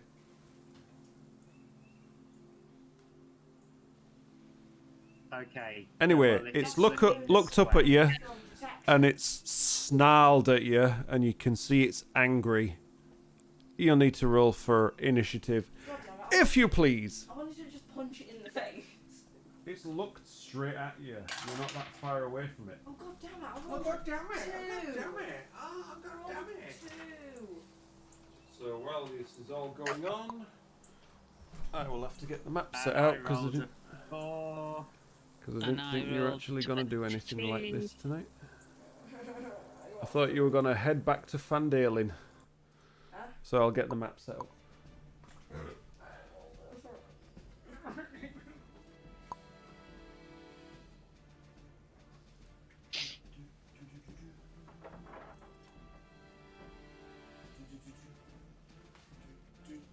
What did he say? I thought we were going back to Vandalen.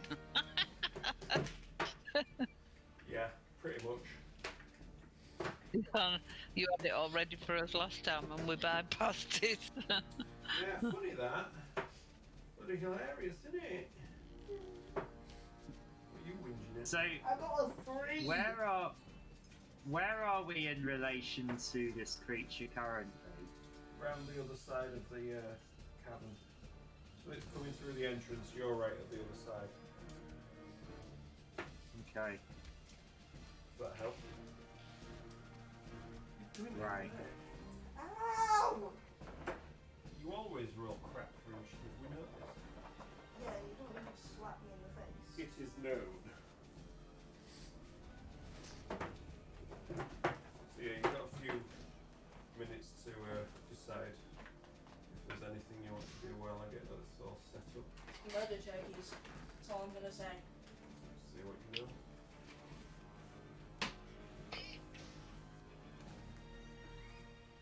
Well, I'll try and get this all set up.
What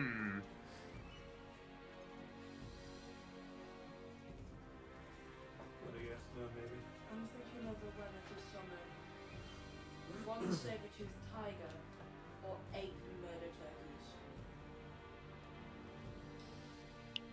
Whatever, dude, I mean, whatever. it's got to be the murder turkeys, I think.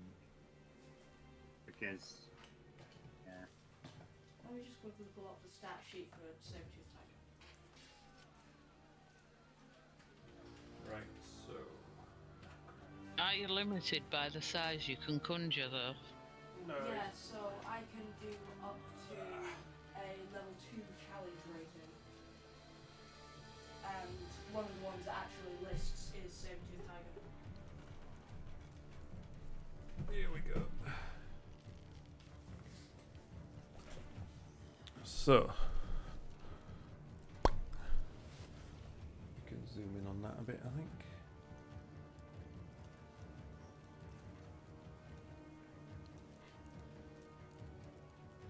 Or I could do a polar bear or a rhino.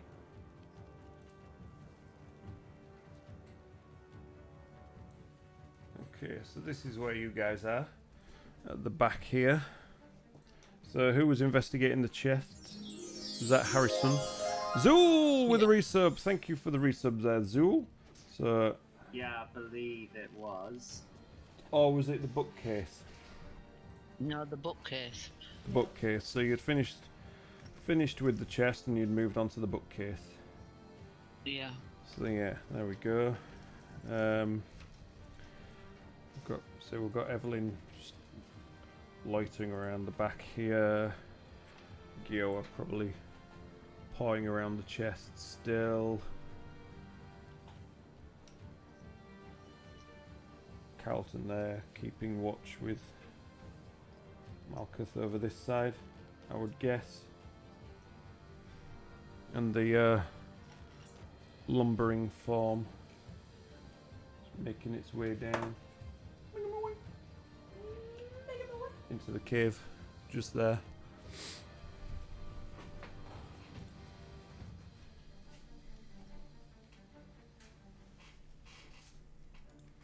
Right, so I need my notebook for this one. I'm also going to need my notebook Why? to keep track of my summon's health. Keep track of what? My summon health. Alright. Well, you haven't summoned anything yet. I know. I'm thinking of doing a polar bear. Initiative. Well, I have one of them. Well, that was a roll. Guess it was either really good or really bad. Well, it wasn't really good, put it that way. Was it less? Right. than So, I won't tell you that. I'll tell you that when I need to tell you that. Who is up first? Have we got a list of it anywhere? Have you rolled for Malkuth and Evelyn? I have not. Let me do that now. Evelyn. Oh, wow. 22 for Evelyn. And let's get on to Malkuth. I just love involving other people's characters. Malkuth, oh dear, 6. There you go. That's Right. the order. Perfect. Okay.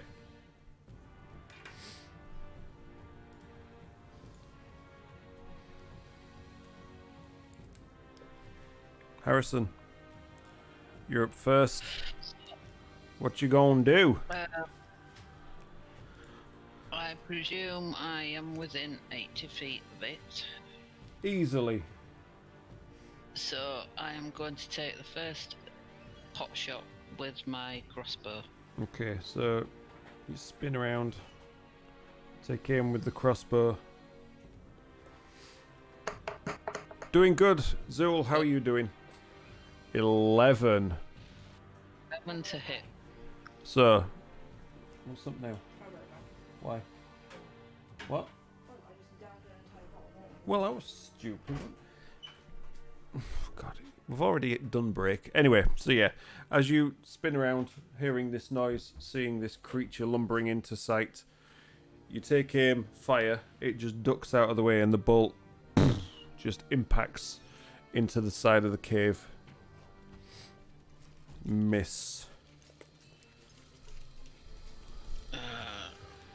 Right, so I'm gonna use my bonus action, and as we're looking at it, have I got enough movement? See the little green outcropping on the left-hand side? Have I got enough to move there and hide? Over here. Wait for the stream to catch up. No, the opposite The other side. one. This one. Okay, so first time using this stuff properly. Great. 5, Yes, that. 10, 15, 20, 25. Yeah, 30. Yep, you can certainly try. Okay. Make a stealth check. If you want to hide. 20. Yeah, you think you're pretty well hidden. Okay. Well, that's my turnover then. Okie doke. Right. Evelyn now, I believe, then. Evelyn. Yep. So...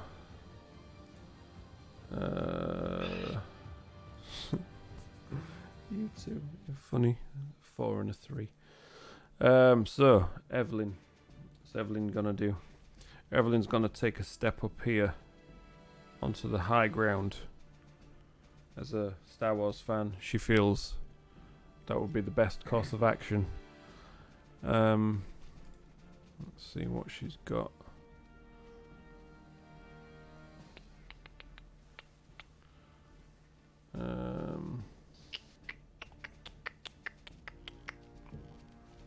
Evelyn, there we go. Where's that giant? Just gonna check what spells she's got. Not many. And that one might be more of a hindrance. Gotta find where the template is. I think I've buried it under a load of stuff. But because of the spell itself, it would have to be in this entire space here, so that would affect you guys. So what she's going to do is she's going to launch 2 longbow attacks at it. So one, that first one is a hit, which does 8 points of damage. So she just lines up the bow and hits it straight under the collarbone. Grunts in pain as you see this green ooze trickle down its shoulder. I'm just going to line up the second shot. And now it's wounded. That's a hit as well. So that does another 9 points of damage. Okay. And then that's followed by... what is that? Let's have a look.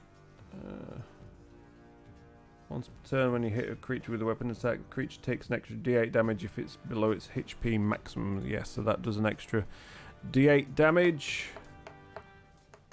So that's another 1 point of damage. GG. Well played, Evelyn. So yeah, that took 18 points of damage off in 1 round. So she's gonna stay up here on the high ground. So next up, who is it? Malkuth. What's Malkuth gonna do? Malkuth gonna be Malkuth, yeah. Malkuth isn't sure if she wants to go toe to toe with the thing yet, because she's not quite sure how tough it is, yeah. So...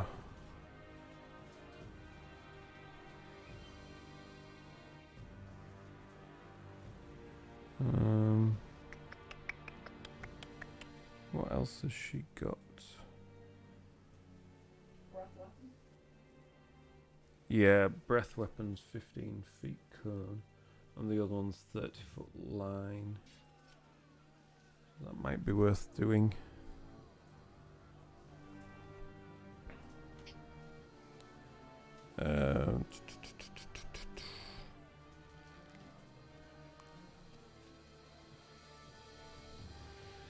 What would Malkuth do we reckon? Breath of the dragon.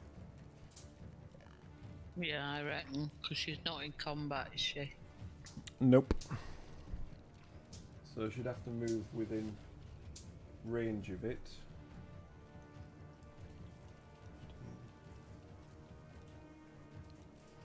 20. So here would probably be within range if you did a line.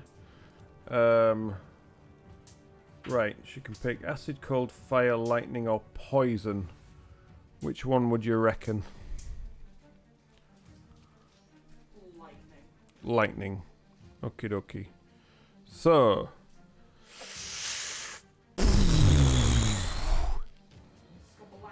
Lightning just arcs straight towards the creature, who must make a dexterity save. And passes. Because it was DC 13, and I rolled a 13. So half the damage. And that is 2d6. So that would be... oh my days. Double sixes. So that's not a bad roll. So that's 6 points of damage from that. So yeah, so far the creature is... it's taken a bit of a battering already. What's it taken? 24 points of damage already.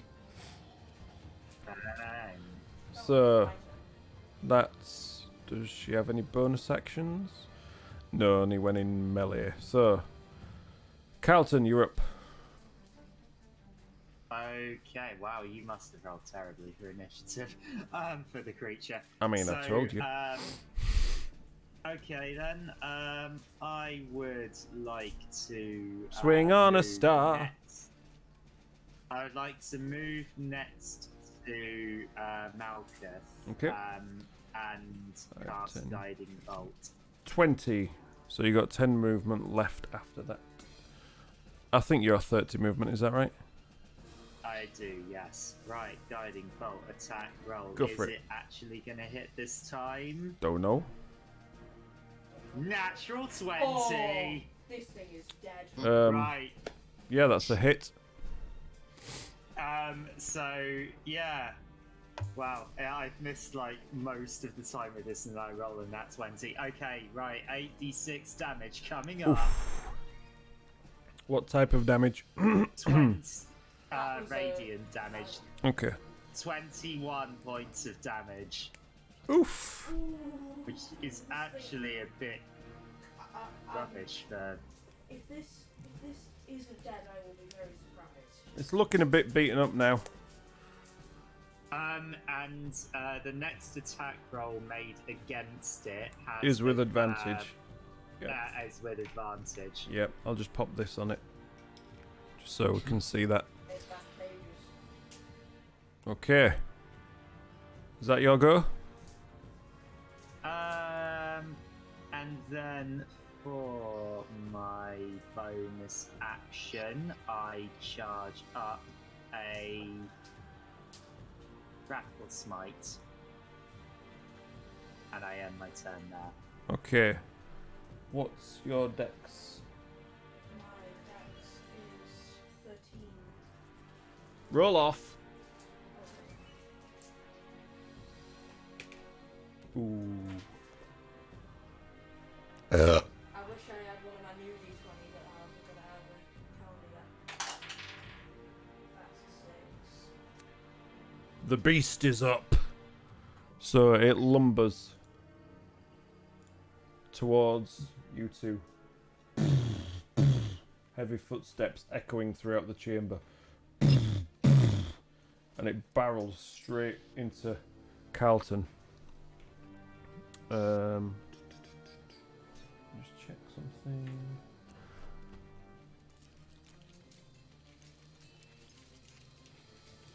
Oh, okay. That's cool. So, as you're looking at it, you see as it's walking towards you. Carlton, just make a perception check. Okay. 11. That's good. Yeah, it's beady eyes glaring at you. It's going to take a swing at you with each of its claws.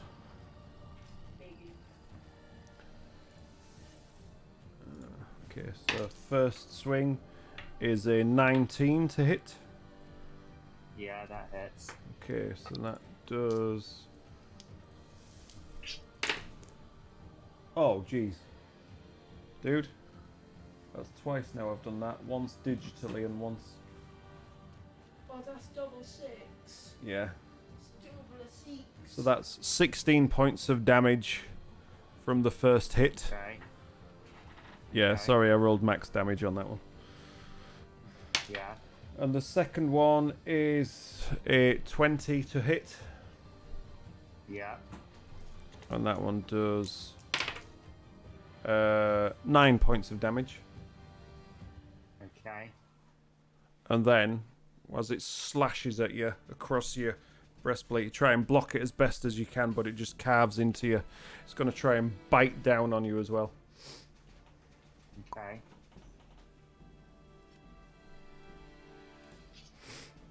And that will be a 22 to hit.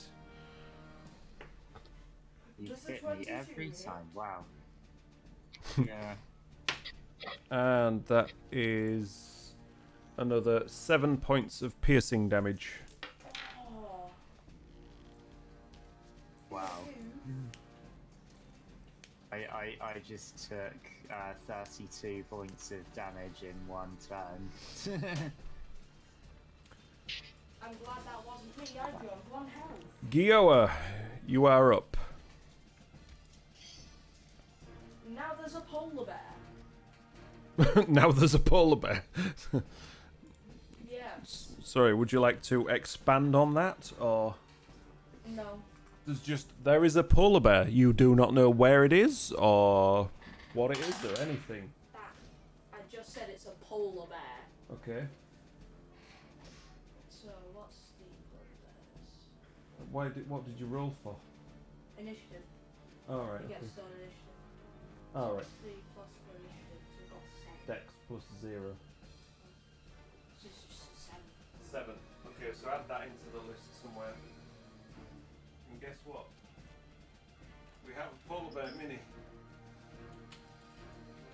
Hey. On rather a large base as well. So, where is said polar bear? Where can you make it appear? Let me check. What does his spell say? I think it's 120 feet. 60 feet.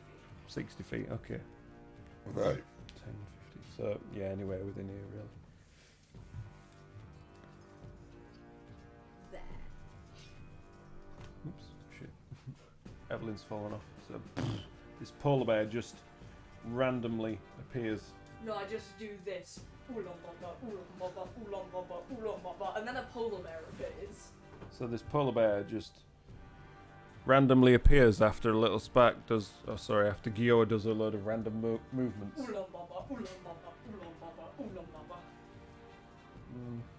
That's a bit big, isn't it, really? Yay! There's a polar bear. As a miniature, it's a little bit big, so I think we'll use a different one.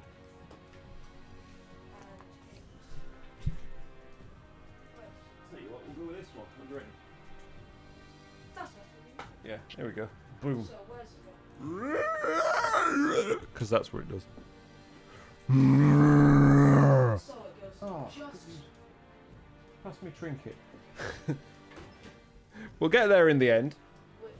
Top painted shelf at the top. Trinket the bear. Oh. There we go. It's painted, so we'll go with a painted bear. Just appears right in front of Harrison, next to Carlton. This giant polar bear just appears as you turn around. It's just like, what the? So yeah, it's just before Malcolm. Oh, hello. It's got a bit of a green and purpley glow to it. So it's currently out of its turn, isn't it? Yeah. Yeah. Is that your go done?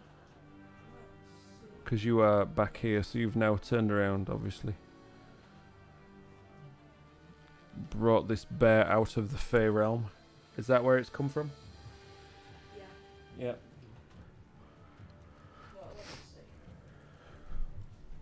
Yeah, you summon face spirits. Yeah. So I'll just, as my bonus action, I'ma just shout, "Kill the big thing," and then end my turn. So it turns around to the wall.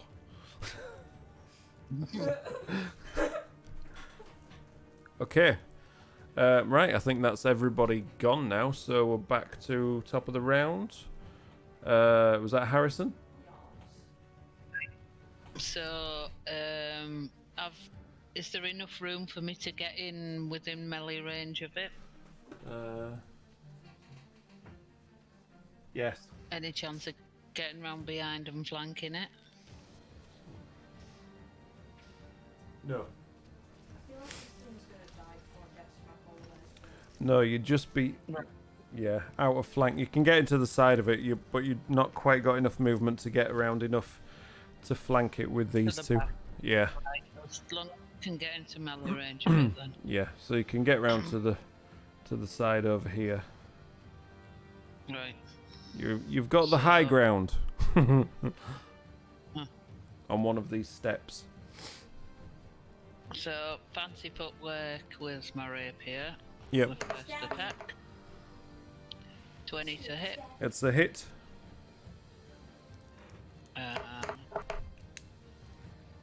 That's 11 points of damage. Yep. So you dart in with your rapier, stab it in the shoulder. Because we like shoulder hits around here, don't we? Yeah. Sneak attack. Yeah. That's Another 7 7 points points. of damage. Yep. And bonus action with the other rapier. Go for it. This thing's gonna die very soon. That's a hit. 20. And that's another 4 points of damage. 4 points of damage. Okay. Yeah. It's looking fairly well beaten up at the moment. If Evelyn doesn't kill it, that whole of So, their death. Evelyn. Yeah, Evelyn's just gonna launch 2 more arrows into it. Yep, that ends my turn because I've no movement left. So. Alright, okay, yeah. Yeah, Evelyn's gonna fire 1. What am I doing? Well, I'm gonna say I've rolled it now, but...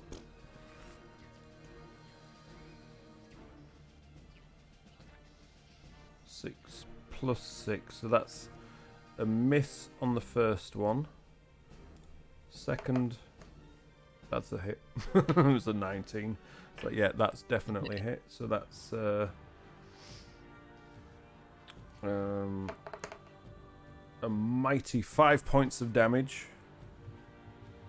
And then following up with the Colossus Slayer. D8, that was it, wasn't it? That's a further... I thought there was a 9 then. How is that possible? Another 6 points of damage. Yeah, this beast is looking rough right now. So it's a dog.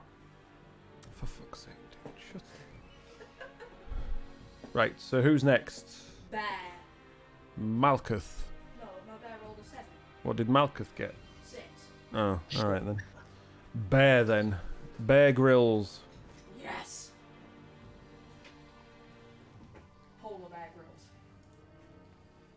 Bear Grylls, the Arctic special. Anyway, So it's just gonna get as close as possible to. Is that 5 feet? Yeah, it's within 5 feet. Cool. It's good enough. So you're all just battering down on this thing at the moment. That's gonna multi-attack. Oh, I forgot about. No, we'll go with this advantage on this one, because we forgot about it on Granny's first hit, didn't we? The guiding bolt. No. Oh yeah. Never mind. We'll do it on this one. So it is going to multi-attack, and I'm going to use the advantage on the claw attacks to Okay. do more damage. So first one is that's 16 plus 12. Plus 12. Yeah, hit. Plus 12 to hit. Hit 12. No, that's plus 7 to hit, dude. Oh, Melee plus weapon 7 to tech. hit. The 12 is an average of what the Oh. dice plus. Damn. Okay, So 16 plus 7 is a hit. and a 10. And a what? A 10. 10 is a miss, but the first one is a hit. Close to 17. Oh, I rolled a 10 plus 7. sake. Tell me the total then. Right, so both hits. Okay. Now, that is 2d6. Uh, Plus the bear makes 2 attacks, one with its bite and one with its claws. claws. Yeah, so the first one is claws and the second one is bite. Yeah. Right.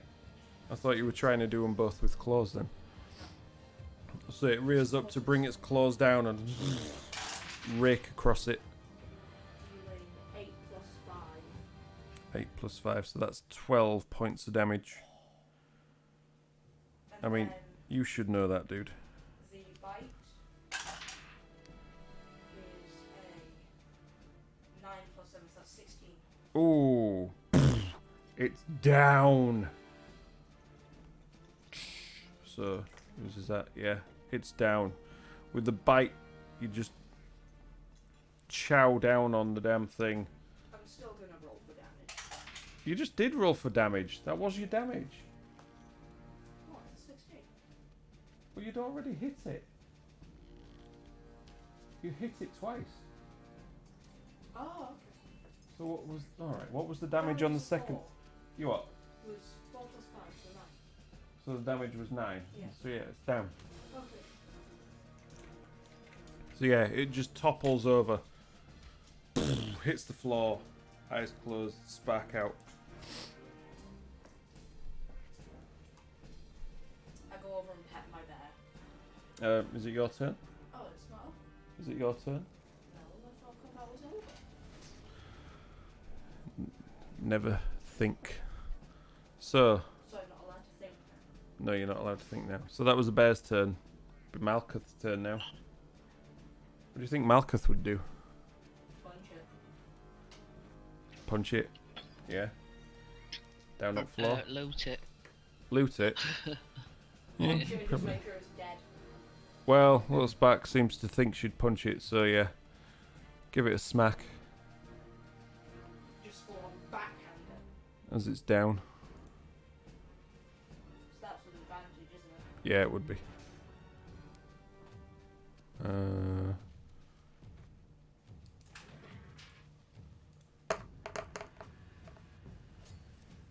Yeah, it's definitely a hit. Smack. Just right into the gut. And then loot it, do you reckon? Do you reckon we should allow that as a bonus action? Yeah. Investigation.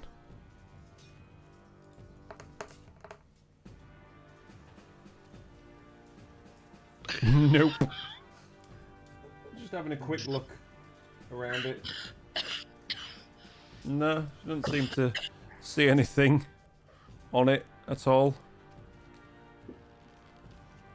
Nothing interesting anyway, apart from one dodgy loincloth covering up the essentials. So did we establish what this creature was? Carlton, what are you gonna do? Is it? Wait, this thing is actually. Is it actually dead? Carlton, what are you gonna do? Don't confirm it's dead. It's currently down. Okay, fine. I would go up to it and I just stab. Don't you get Wrathful Smite?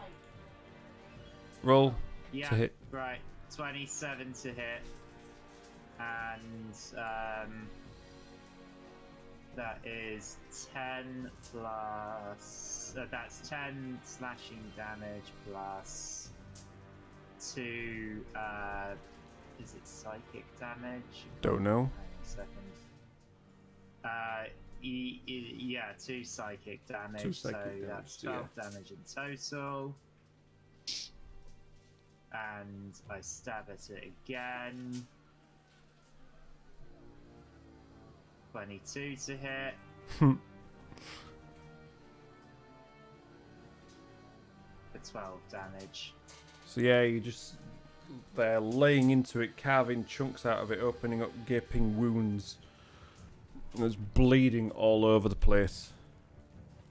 Right, for my bonus action, I'd like to try and see if I can figure out what this thing is. Okay, make an nature check. 15. Right on the cusp. Looking at it, comparing it with rumours that you may have heard previously, you've got a good idea that this is a troll. Troll, huh? Yep. Who have you been making fun of, Mr. Troll? So, is that your go done? Yeah. Okay. The troll, as you're all looking at it, you see the wounds start to close up. Takes one deep breath. Rolls onto its side. Stands up. It's got many, many targets in front of it now. It is angry. I'm gonna random who it's gonna hit. Please be my bear. 1, 2, 3, 4. D4. 1, 2, 3, 4. Harrison, it's going for you. Oh no, my bear could You stabbed at it, and it wasn't happy with that. So, it's gonna do a backhand claw swipe as it lumbers itself off the ground. Ooh. So does a 26 hit? Yep, but I'm gonna use some canny dodge. All right. What so does I that do can then? It halves the damage that I get. Does it now? Mhm. Does it really? That's reaction. You what? It's a reaction. Okay. Yep, that makes It sense. is afraid of me. By Oh the way, my I just want to days. point that out. Sorry? It is afraid of Carlton now. I just want to point that out. Oh, you never mentioned that one earlier. At least I've got it's a Wrathful 20. Smite, so that it just means it can't move towards me, basically. Did it have to make a save against that? Bear with me. That's 16 points reduced Yes, to 8, it has, Granny. It has to make a Wisdom saving throw. Okay, wisdom saving throw of 9.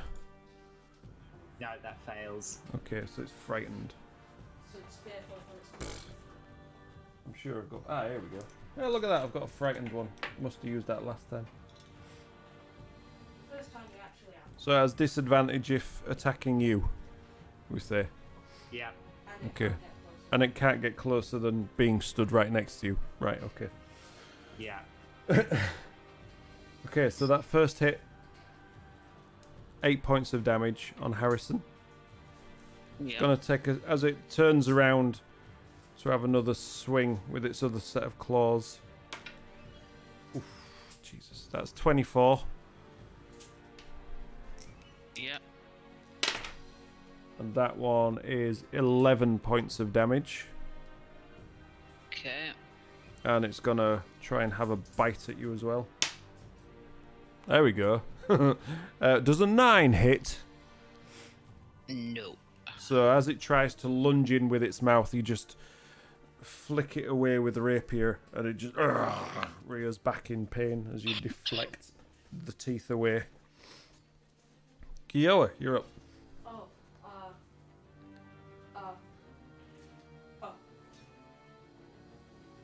Can I see it? I mean, it's right there. Am I within 60 feet of it? Yes. What are you trying to do? Cast Ice Knife. Ice knife. It's a ranged attack, isn't it? No. It's in half cover because everybody's stood in front of it. Can I try and get up with Evelyn on top of that? You can't get up with Evelyn, but you can get up on that step there. Let's just see. Yeah, it's still half cover from everybody else that stood in front of it. I mean, if you tried to move around here, you'd be better. If I try to parkour on top of the bookshelf, would that be my action? Yeah. Oh. I'll just move around to where you said. Right, so instead of going there, you go around there. So yeah. Yes. And I am casting Ice Knife at second level. Right, beware. What happens with Ice Knife? It explodes. In what radius? A 5 foot spin. You're gonna 5 foot hit. sphere. You're gonna hit us Yeah. as well. You would hit, if you're doing it there, you would hit Malkuth, Calton, and yeah, you'd hit Malkuth and Calton. What's the save from that? DC is 14 dex. 14 dex save. Can you not do that, please? Okay.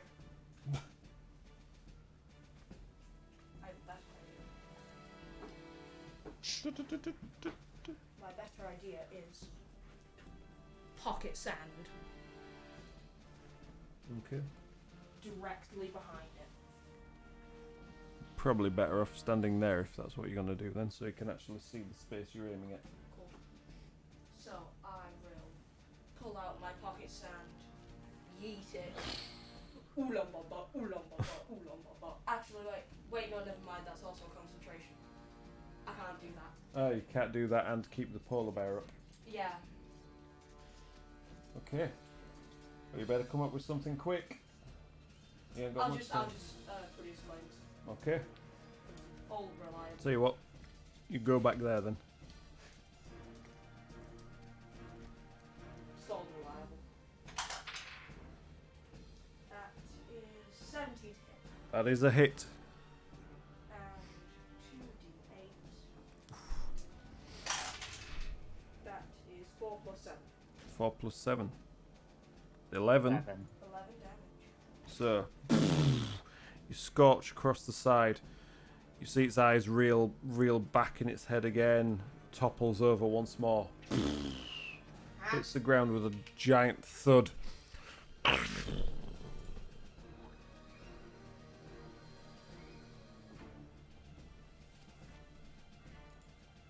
it dead? It's down. It was down last turn. Who's up next? Me. Harrison. What are you going to do? Just poke it with your Yeah, pointy I'm stick. gonna do. Well, I might as well do the usual, and I try and dispatch it while it's down. Okay. So, I've footwork with a rapier. Yep, with advantage, obviously. Okay. 23 Yep, to hit. hit. Does a 23 hit? 8 points damage. Damage. Yep. Yeah. And then sneak attack. Another 8. Another 8 points damage. Okay. And then bonus with my second rapier. Do I still get advantage on this? Yeah, it's prone. So any melee attacks get advantage. 24 to hit. Yep. Wait for 22 hit, or 23, what do you reckon? And another 8 points of damage. Okay. So there you are, just stabbing and stabbing and stabbing More bleeding, blood splashing out everywhere. More bleeding blood. Shut up. More bleeding, comma, blood splashing out everywhere. You can't add up 8 plus 3 or whatever it was. So even. Who's next? I might not be able to do maths, you can't do grammar. Who's next? I did it. Evelyn. Okay. Yeah. Evelyn's just gonna take a step back and, well, just have an action ready. Hold her action ready in case it steps back up again. Because if she tries to shoot at it now, unfortunately it's with disadvantage for ranged attacks. So she's just going to hold her action in case it manages to stand back up again. And that's her go. So... Bear. Oh, yeah, the bear, then Malkuth. So Bear is going to multi-attack again. Mm-hmm. So I will roll to hit with both at the same time. What's he doing with advantage? Don't forget. Oh, Yeah, it's prone. We've just explained this. so the claw hit is a 19. Which is a hit. So I'll roll damage. That is 3d6, and I get to use all my new dice. I'm keeping that. So 5 and 4. Cocked. 5 and 4. Yep. No, well done. We'll let him add up this time. We won't give him any help. Right. Okay, so yeah, slashes a big chunk out of its leg. And then the bite is 18. Yep. That is 6. I rolled a 1. So as it slashes its leg with one claw, it just bites down, rips a chunk out of it, so its leg is open. You can see the bone exposed underneath. Just blood pooling down underneath it now. Oh, ow. Malkuth. Ow. Right, what do you reckon Malkuth would do on this occasion? As it's down, Flurry of blood. Just- Flurry. do you reckon she would use a key point while it's down? No, just regular punch in the face. Regular punch followed up by a bonus action punch. Yeah. Yeah. If I can get back to Malkuth, swapping between two characters. So, unarmed strike. Oh, I forgot to advantage it. Better do another one. Wow. So, as she goes to hit, she manages to catch a leg on something on the floor and just punches into the ground with that first one. Ow, my fist. Follows it up with a... Yeah, somehow managed to miss. But that's very Malkuth. Following up with a punch to the belly on the bonus. Bonk. Minimum damage of 4. As you see the belly just rippling. Wibble, wobble, wibble, wobble, wibble, wobble, wibble. So that's Malkuth's go. So, next up, It's me now. Caltonian. Okay, before I strike, I charge up Searing Smite. Okay. And I make my first attack.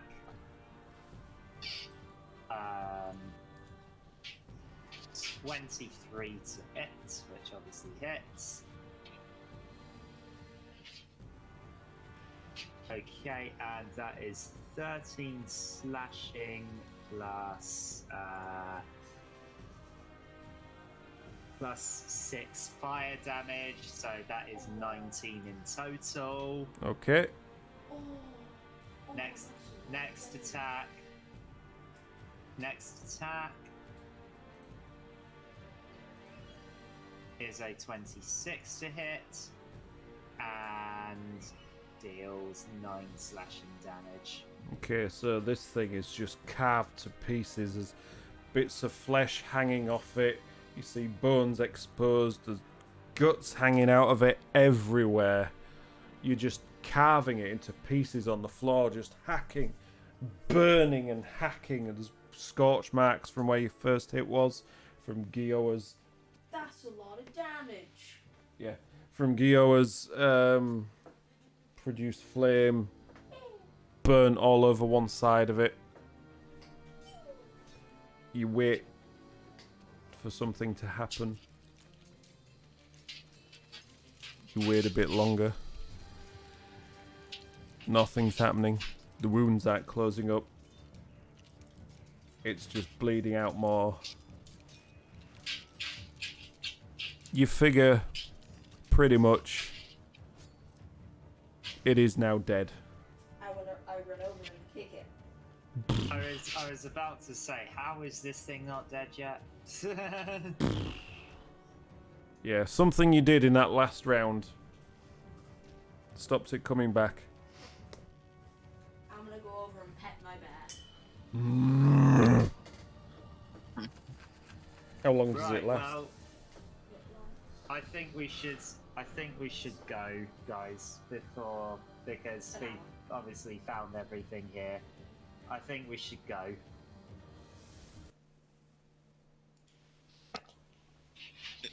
Yep. Alright, the party heads towards the Dragon Barrow. Does it? I'm Yeah. bringing the bear with me. Bringing the bear with you. I'm riding the bear until it disappears. Okay. So, following on from that brutal encounter, but possibly worthy at the same time. Maybe. You got some loot out of it. Who got the necklace? Was it you got the necklace, Harrison? Yeah. I'm gonna heal myself with cure wounds at 2nd level. Oh, that's a terrible roll, 8. But hey. Okay. Right. I'll that was a nice test of challenge ratings and combat levels. Appreciate that. I thought that might be a little bit tougher than that. Well, I mean, bear. But you lot deal some fucking damage, don't you? Well, I mean, bear, even if dragon it's- sword. if it's a tough encounter, if it's one monster versus against 6, you know, that is quite. It is quite. Yeah, well, we've got a dragon at some point to.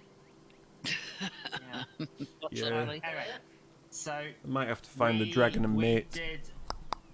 We did say that we were going to explore the rest of the Dragon Barrow and find any loot, other loots that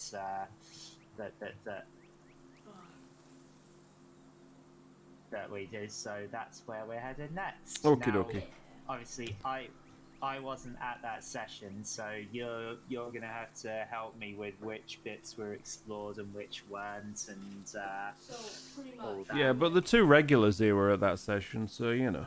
So, pretty much, yeah. we went down one corridor and we didn't go down the other. Yeah. That's the general gist Right. of it. The Also, we got general the sword. gist of it. And you got the sword, yeah. And you Okay. fought something quite tough. We fought like a band. Oh, that's what. We fell on the swords, wasn't it? Yeah. Yeah, the pit traps, yeah. They were fun. And Yeah. we I enjoyed them. bet. Especially as you both I better walked at the same time next to each other. You better what? take a potion because I'm half damaged. Um, you've got a long way to go.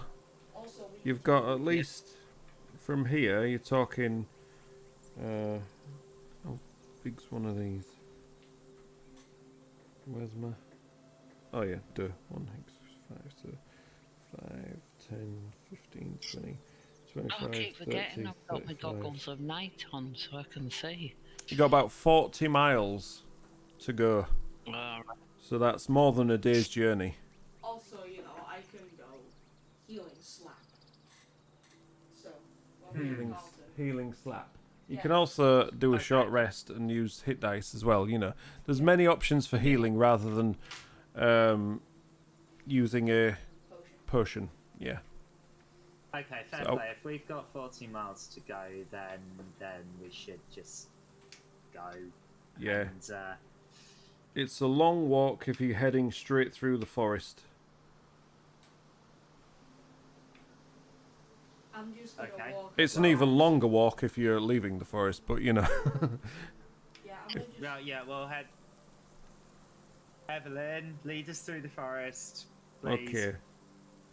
I'm gonna just walk up to Harrison and slap him across the face with cure wounds. Wow. Thank you. Right, roll to hit if you're slapping him. Okay. So 4. So, Actually, no, I think that's plus 6. okay, Plus so 4, that's an 8. it's not much of a slap, it's more of a pat on the cheek, really. Healing, that was a 5. Oh, I had an itch on my chin. Thank you for scratching it. 5 plus that's 8. 8. Hold on, you said that was a 5 plus... 3. No, 5 before. Did it flip over or something? No, I did this when I was picking it up. Right, okay. I flipped it over. I Eight picked it up. points of healing for you, Harrison. Right, After thank he you. talked his way out of... Do you want me to roll again? No, you're alright. You're good. Five's a No. good roll. It's all good. Okay, so... As you head through the forest, Evelyn guiding the way... Obviously, the forests... You can just feel it as you're walking through. There's not so much sunlight coming through the canopy because of the it's slightly cloudy day, but it feels pleasant to walk through the forest now after everything that's happened recently. Yeah, it's a nice walk. It's time for you to all, you know, reflect, talk to each other about stuff if you want to, obviously, and just enjoy the scenery and not feel like you have to worry about anything for a change. You're riding the bear. Yeah, right. How long does the bear last? An hour. You don't ride it for very far. Oh my fucking god!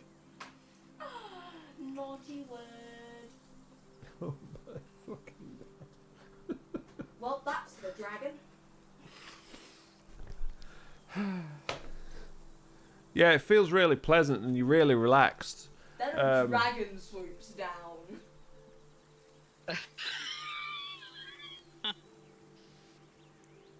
I mean, as you're strolling through, Am I wrong? I didn't think so.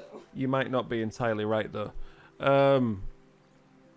Evelyn picks up a sound fairly distant, but because of her keen senses in the forest, she picks it out above everything else. It sounds like the flapping of giant wings. Dragon. She warns you all. How long have I got left on my bear? Would say the bear's gone by now. Oh. Yeah, the bear is gone. We're talking. You've made it about 5 miles, so that's a couple of hours along the journey. Yeah, she gives you all warning of this. This sound of giant flapping wings Oh my god. coming from the direction of the mountains. I cast What- flame arrows on. What do you want to do? I cast flame arrows on Evelyn's. You're currently in the forest. Okay, never mind then. If you Okay. don't want me to. No, I'm just setting the scene for you. You're currently in the forest, walking through the trees. You hear this sound of giant wings in the distance, but getting closer, Right, as if get something is the flying away, get the hell out. over the forest. You know, Yeah. you don't know if anything has seen you yet or not. We're safer in the forest The than we are in the way open. and get out of there. Pass without trace. Right. He's casting Pass Without Trace on you. Done. I Actually, no, it's verbal and somatic. Oolong baba, oolong baba, oolong baba, oolong baba. So yeah, he's casting Pass Without Trace on you. I'm stealthing now. Okay. Yeah, I'm a- stealthing. That's a 15. What you want to plus do? 1 Are you plus 10. trying to hide or are you just trying to move silently? I got 26. Okay, 26. I'm gonna try and hide. I'm gonna I just try and hide run. too. Okay. Let's hide. We're extra sneaky now. Malkuth do the same, so that's a 32 for Malkuth. I mean, Wow, Malkuth, that was a Still 21. Malkuth 21. and Evelyn have That's plus a 6 on 15 theirs. for me. Is that including the plus 10? Yeah. You got Yeah. 5. Okay. Well. Oof. And that's Oh, a 20. I've got This is another 23. 10. No, just Well, check what it says. Harrison, check what it says. What? For the advantage, check what it says. On your shoes. On your shoesy woozies. It's just for moving stealthily, not actually hiding. Mm-hmm. Alright. So we're hiding then, we're not moving. Yeah. So stick with the 11. So, what have we all got? Yeah. I got a 26. Okay. Malkuth got a 32. She becomes one with the forest. Well, Grabs onto a tree and just blends. I mean, green dragon ball. Harrison got a 21. Yeah. It's pretty good. Carlton, 15. It's not bad with the plus 10. Evelyn, 23. Evelyn knows what to do in places like this. Hold on, let me just see if she gets any bonus for that. Can move stealthily at a normal pace while alone. Your proficiency bonus is doubled for proficient skills when you make an intelligence and wisdom check. Oh no, it's dexterity, isn't it? Rangers are OP in certain circumstances. No, it's just regular for that, so that's fine.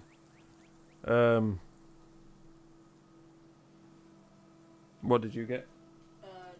26. 26. So, I just hop into a bush. Because I know my floor.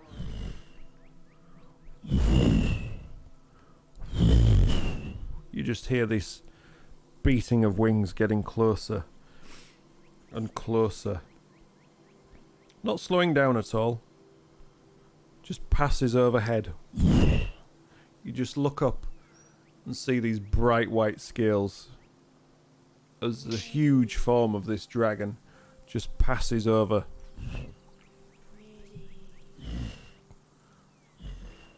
Shut up, Kiara. Make another stealth check. That's a 14. It's fine. Yeah. Just carries on going. Getting quieter and quieter as it passes off into the distance. I hop out of my bush. Yeah, you feel you're safe now. You see Evelyn You see Evelyn just crouched on the ground. She's like, holds out a hand. Just still listening carefully. I hop back in my bush.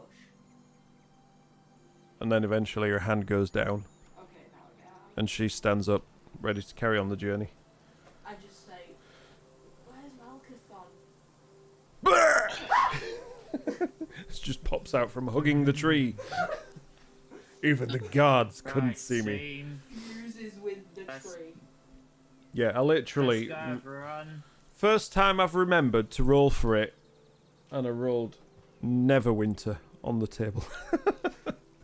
How many times have I rolled for the dragon, and how many times have I rolled the exact right place where you guys are? 100% of the time. I think so. I think it's 3 out of 4, basically. Yeah. Yeah. Oh yeah, like that one time when you rolled and the dragon came down and destroyed the village. No, you saw it going off towards the tower. The lighthouse. Yeah. Right. Anyway, so you'd made it about 5 miles from where you were. So I think it's 3 miles an hour, roughly, something like that. Challenge rating of the dragon. It depends on the dragon and the age of the dragon. This one might get a bit older by the time you fight it. It might become ancient. What? Who said that? So you sort of roughly passed by where Falcon's Lodge would be. So you're carrying on towards it. Yeah. Okay, so What time of day is it? it's getting towards well, it's still mid-morning really, because it's only been a couple of hours. So it's not too far. You probably get another 20 miles out of today, which is you'll still be in the forest, but you'll be near to the edge. Okay. If there's anything you wanting to do while you're travelling. Just search for some moon seeds. Okay, make a nature check while you. I help him so he can roll with advantage. Cool, good. That was a 2. Right, next time say it before he rolls. Yeah, that was a 2. And that one is an 11. 11. Plus 4, so 15. 15. Okay.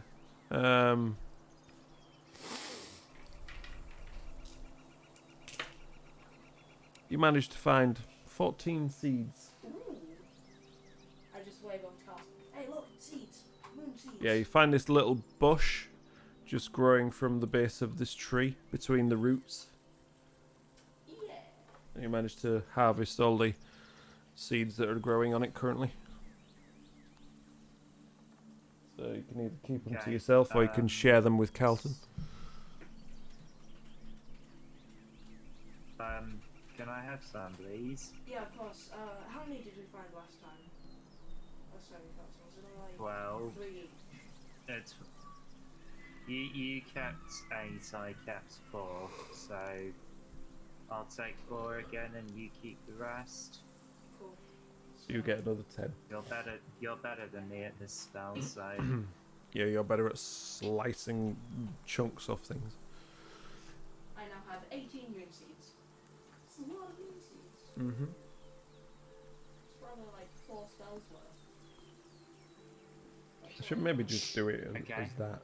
I should maybe just, rather than counting the seeds, just do it as you've got enough for 1 cast. Yeah, just do it like that. Say you've got enough for 2 casts, Carlton, and you've got enough for... How many do we reckon? 5? Yeah, Yeah. it's like 4. Just put 5. Yeah, It's like 4 or 5. although we still don't have the other ingredient. 5. No, but at least you know... At least we have the moon seeds. Yeah, at least you know one or the other. Just make sure to alter it whenever you use them, that's all. The Feldspar. Yeah, you want to be searching in mountains, I think, for Feldspar. And also, when we get back to Fandalin with the mining area, that's where I got some plans. The Miners Guild, yeah. Miners Guild. Is it Feldspar, did you say? Anyway, let's stay focused and get to the barrow. Okay. Anybody else want to do anything while you're walking? No, just keep walking. Let's see what it looks like. Okay. So yeah, you This is really cool. you managed to travel for the rest of the day without any further incident. Because I think that's enough incidents for one day. Especially as I pretty much guided you to one of them. Didn't give you much of a choice really with that one, did I? Yeah, and eventually your leg's starting to get a bit weary. You can see the sky is growing darker. You feel it's about time to rest up for the night. Opalescent Feldspar looks amazing.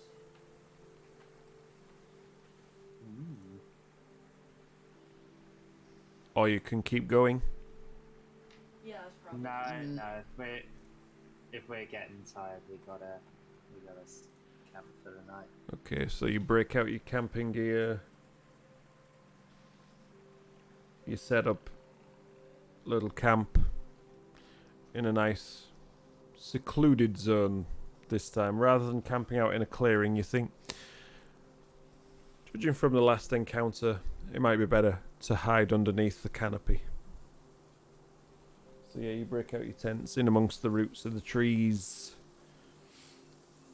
and set yourselves down for the night. I'll take last watch.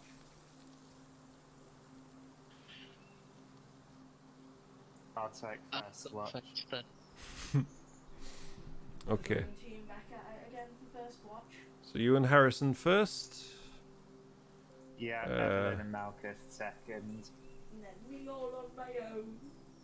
Malkuth says she'll stay and go last watch with Gioa, rather than leaving the child to his own devices.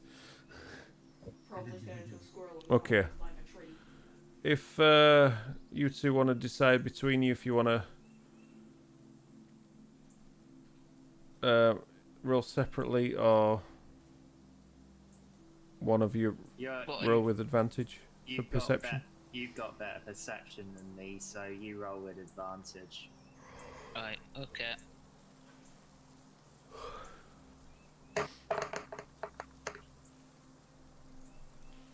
$13.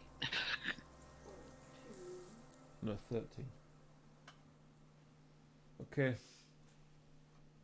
Yeah, the night passes by, your watch passes by, a couple of animals get close to the camp, but nothing of interest.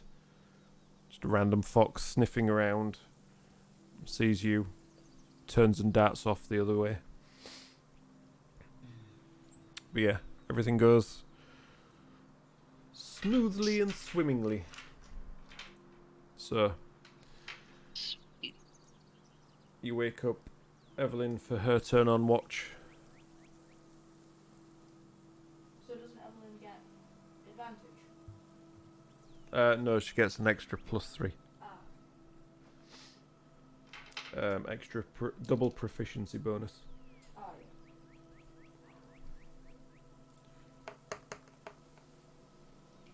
So that is 18. While the rest of you sleep.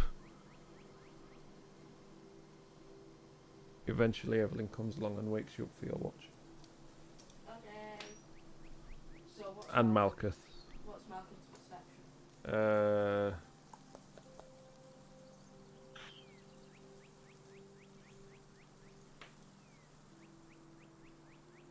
Loading it up now.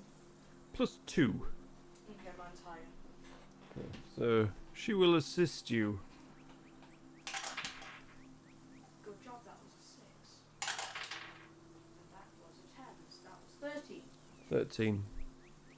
Yeah. Not a lot happening. Nothing comes near this time. Oh, the one time I wanted. They've learnt to stay away. Either that or you just didn't notice them. But yeah, you look up, stars are shining, the odd cloud passes by to obscure them for a while, but then breaks through again, you see the stars, and it's just a nice enjoyable night. Eventually you see the sunrise coming up over the horizon. You wait till it gets a little bit higher, a little more sunlight, and then your watch is over, you wake the rest of the group up. And that's where we'll end for tonight. Ready to start the next day on your way back to the Dragon Barrow to fight the undead dragon. I mean, What? that will be quite fun. Let me just check. What? Let me just check. Ooh, Dracolich. Dracolich would be good. Don't we reckon? Shadow Dragon. Ooh. Shadow Dragon. Eben Death. Young red shadow dragon. What the Anyway, hell is anyway. those stats? I mean, swarm if it of was a zombie gold limbs. dragon, gold Lawful dragons good. have a good alignment, so they'd be friendly. Yeah, but you know, if it's undead. Yeah. Swarm of zombie limbs. Right.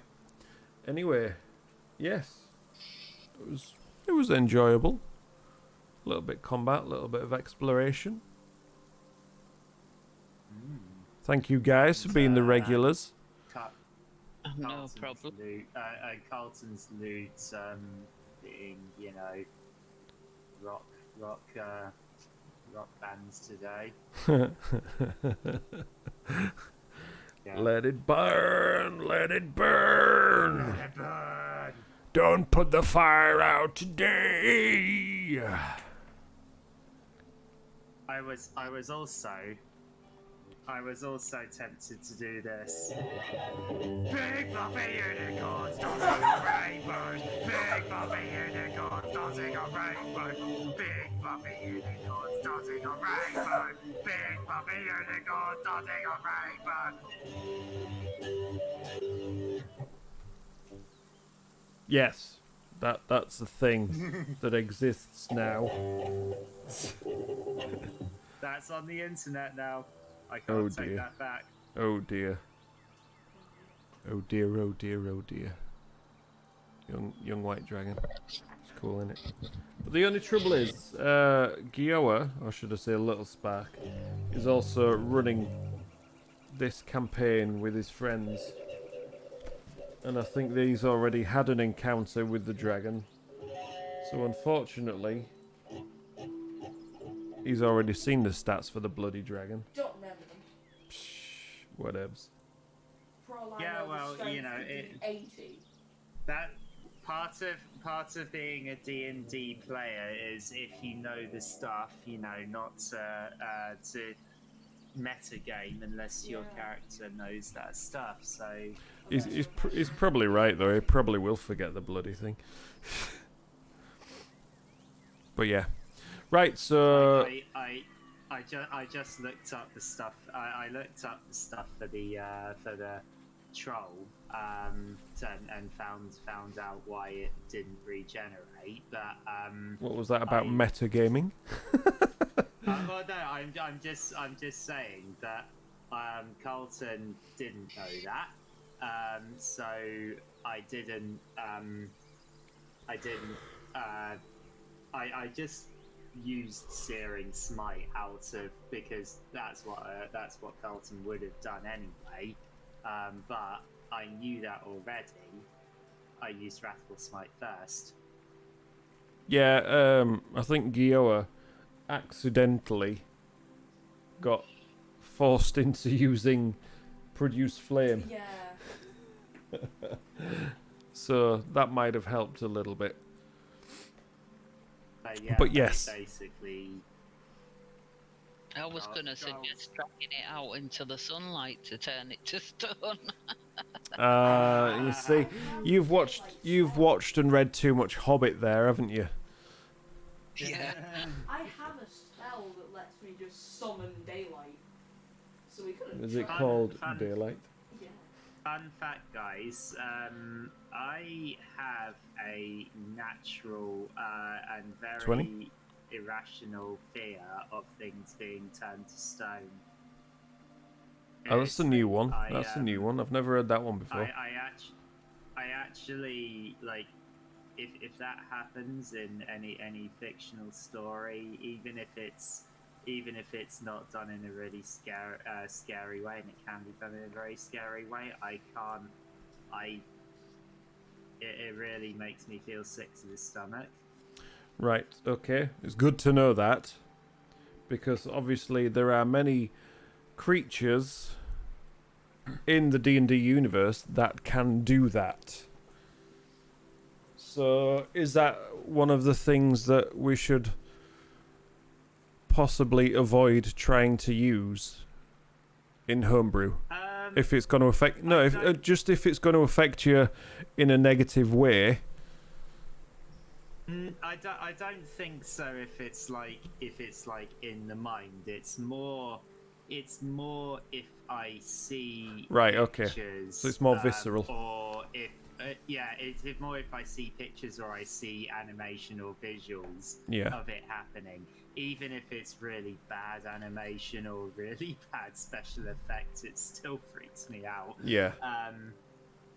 But if it's just words, I'm generally okay with it. The one time it was nightmare fuel for me was in Roald Dahl's The Witches. The Witches? Yeah. I don't remember that bit. No.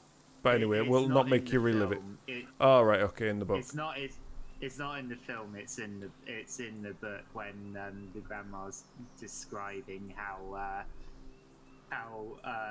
some of the witches have perished, affected these books, the children, and they're all pretty scary. Yeah. Like the painting one was in the film, but then another one was turned into a porpoise, and one was turned, and one was turned to stone slowly.